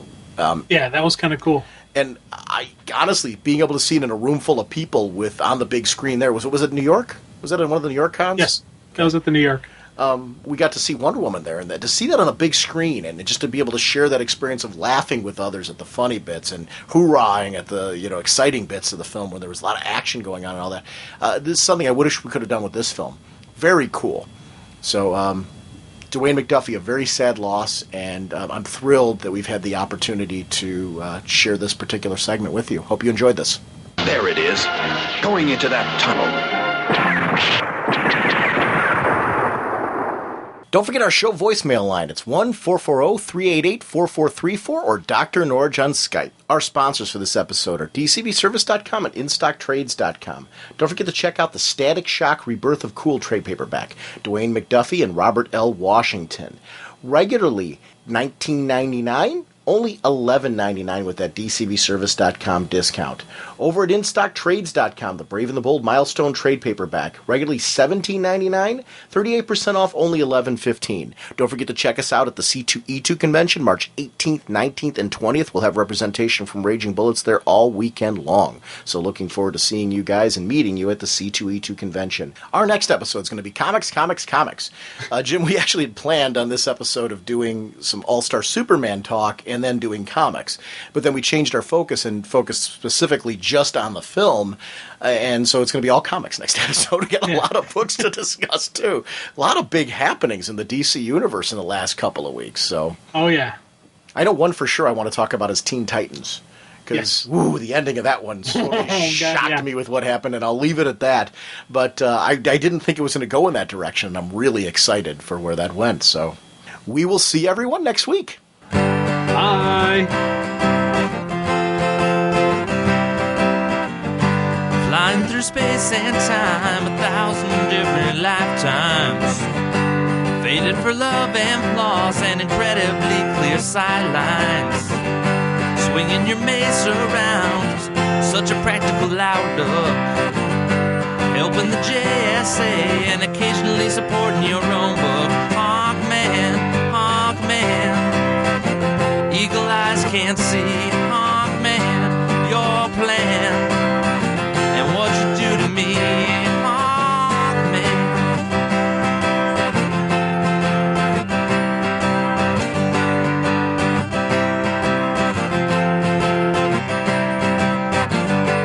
Villains are closing in, be they Thanin Guard or Egyptian. Working so hard to thwart you and Hawkgirl's mission. The odds are not on your side, and danger seems to stack up. Things would be so much easier if you would just call for backup. Hawkman, eagle eyes can't see your plan and what you do to me. Hawkman, eagle eyes can't see.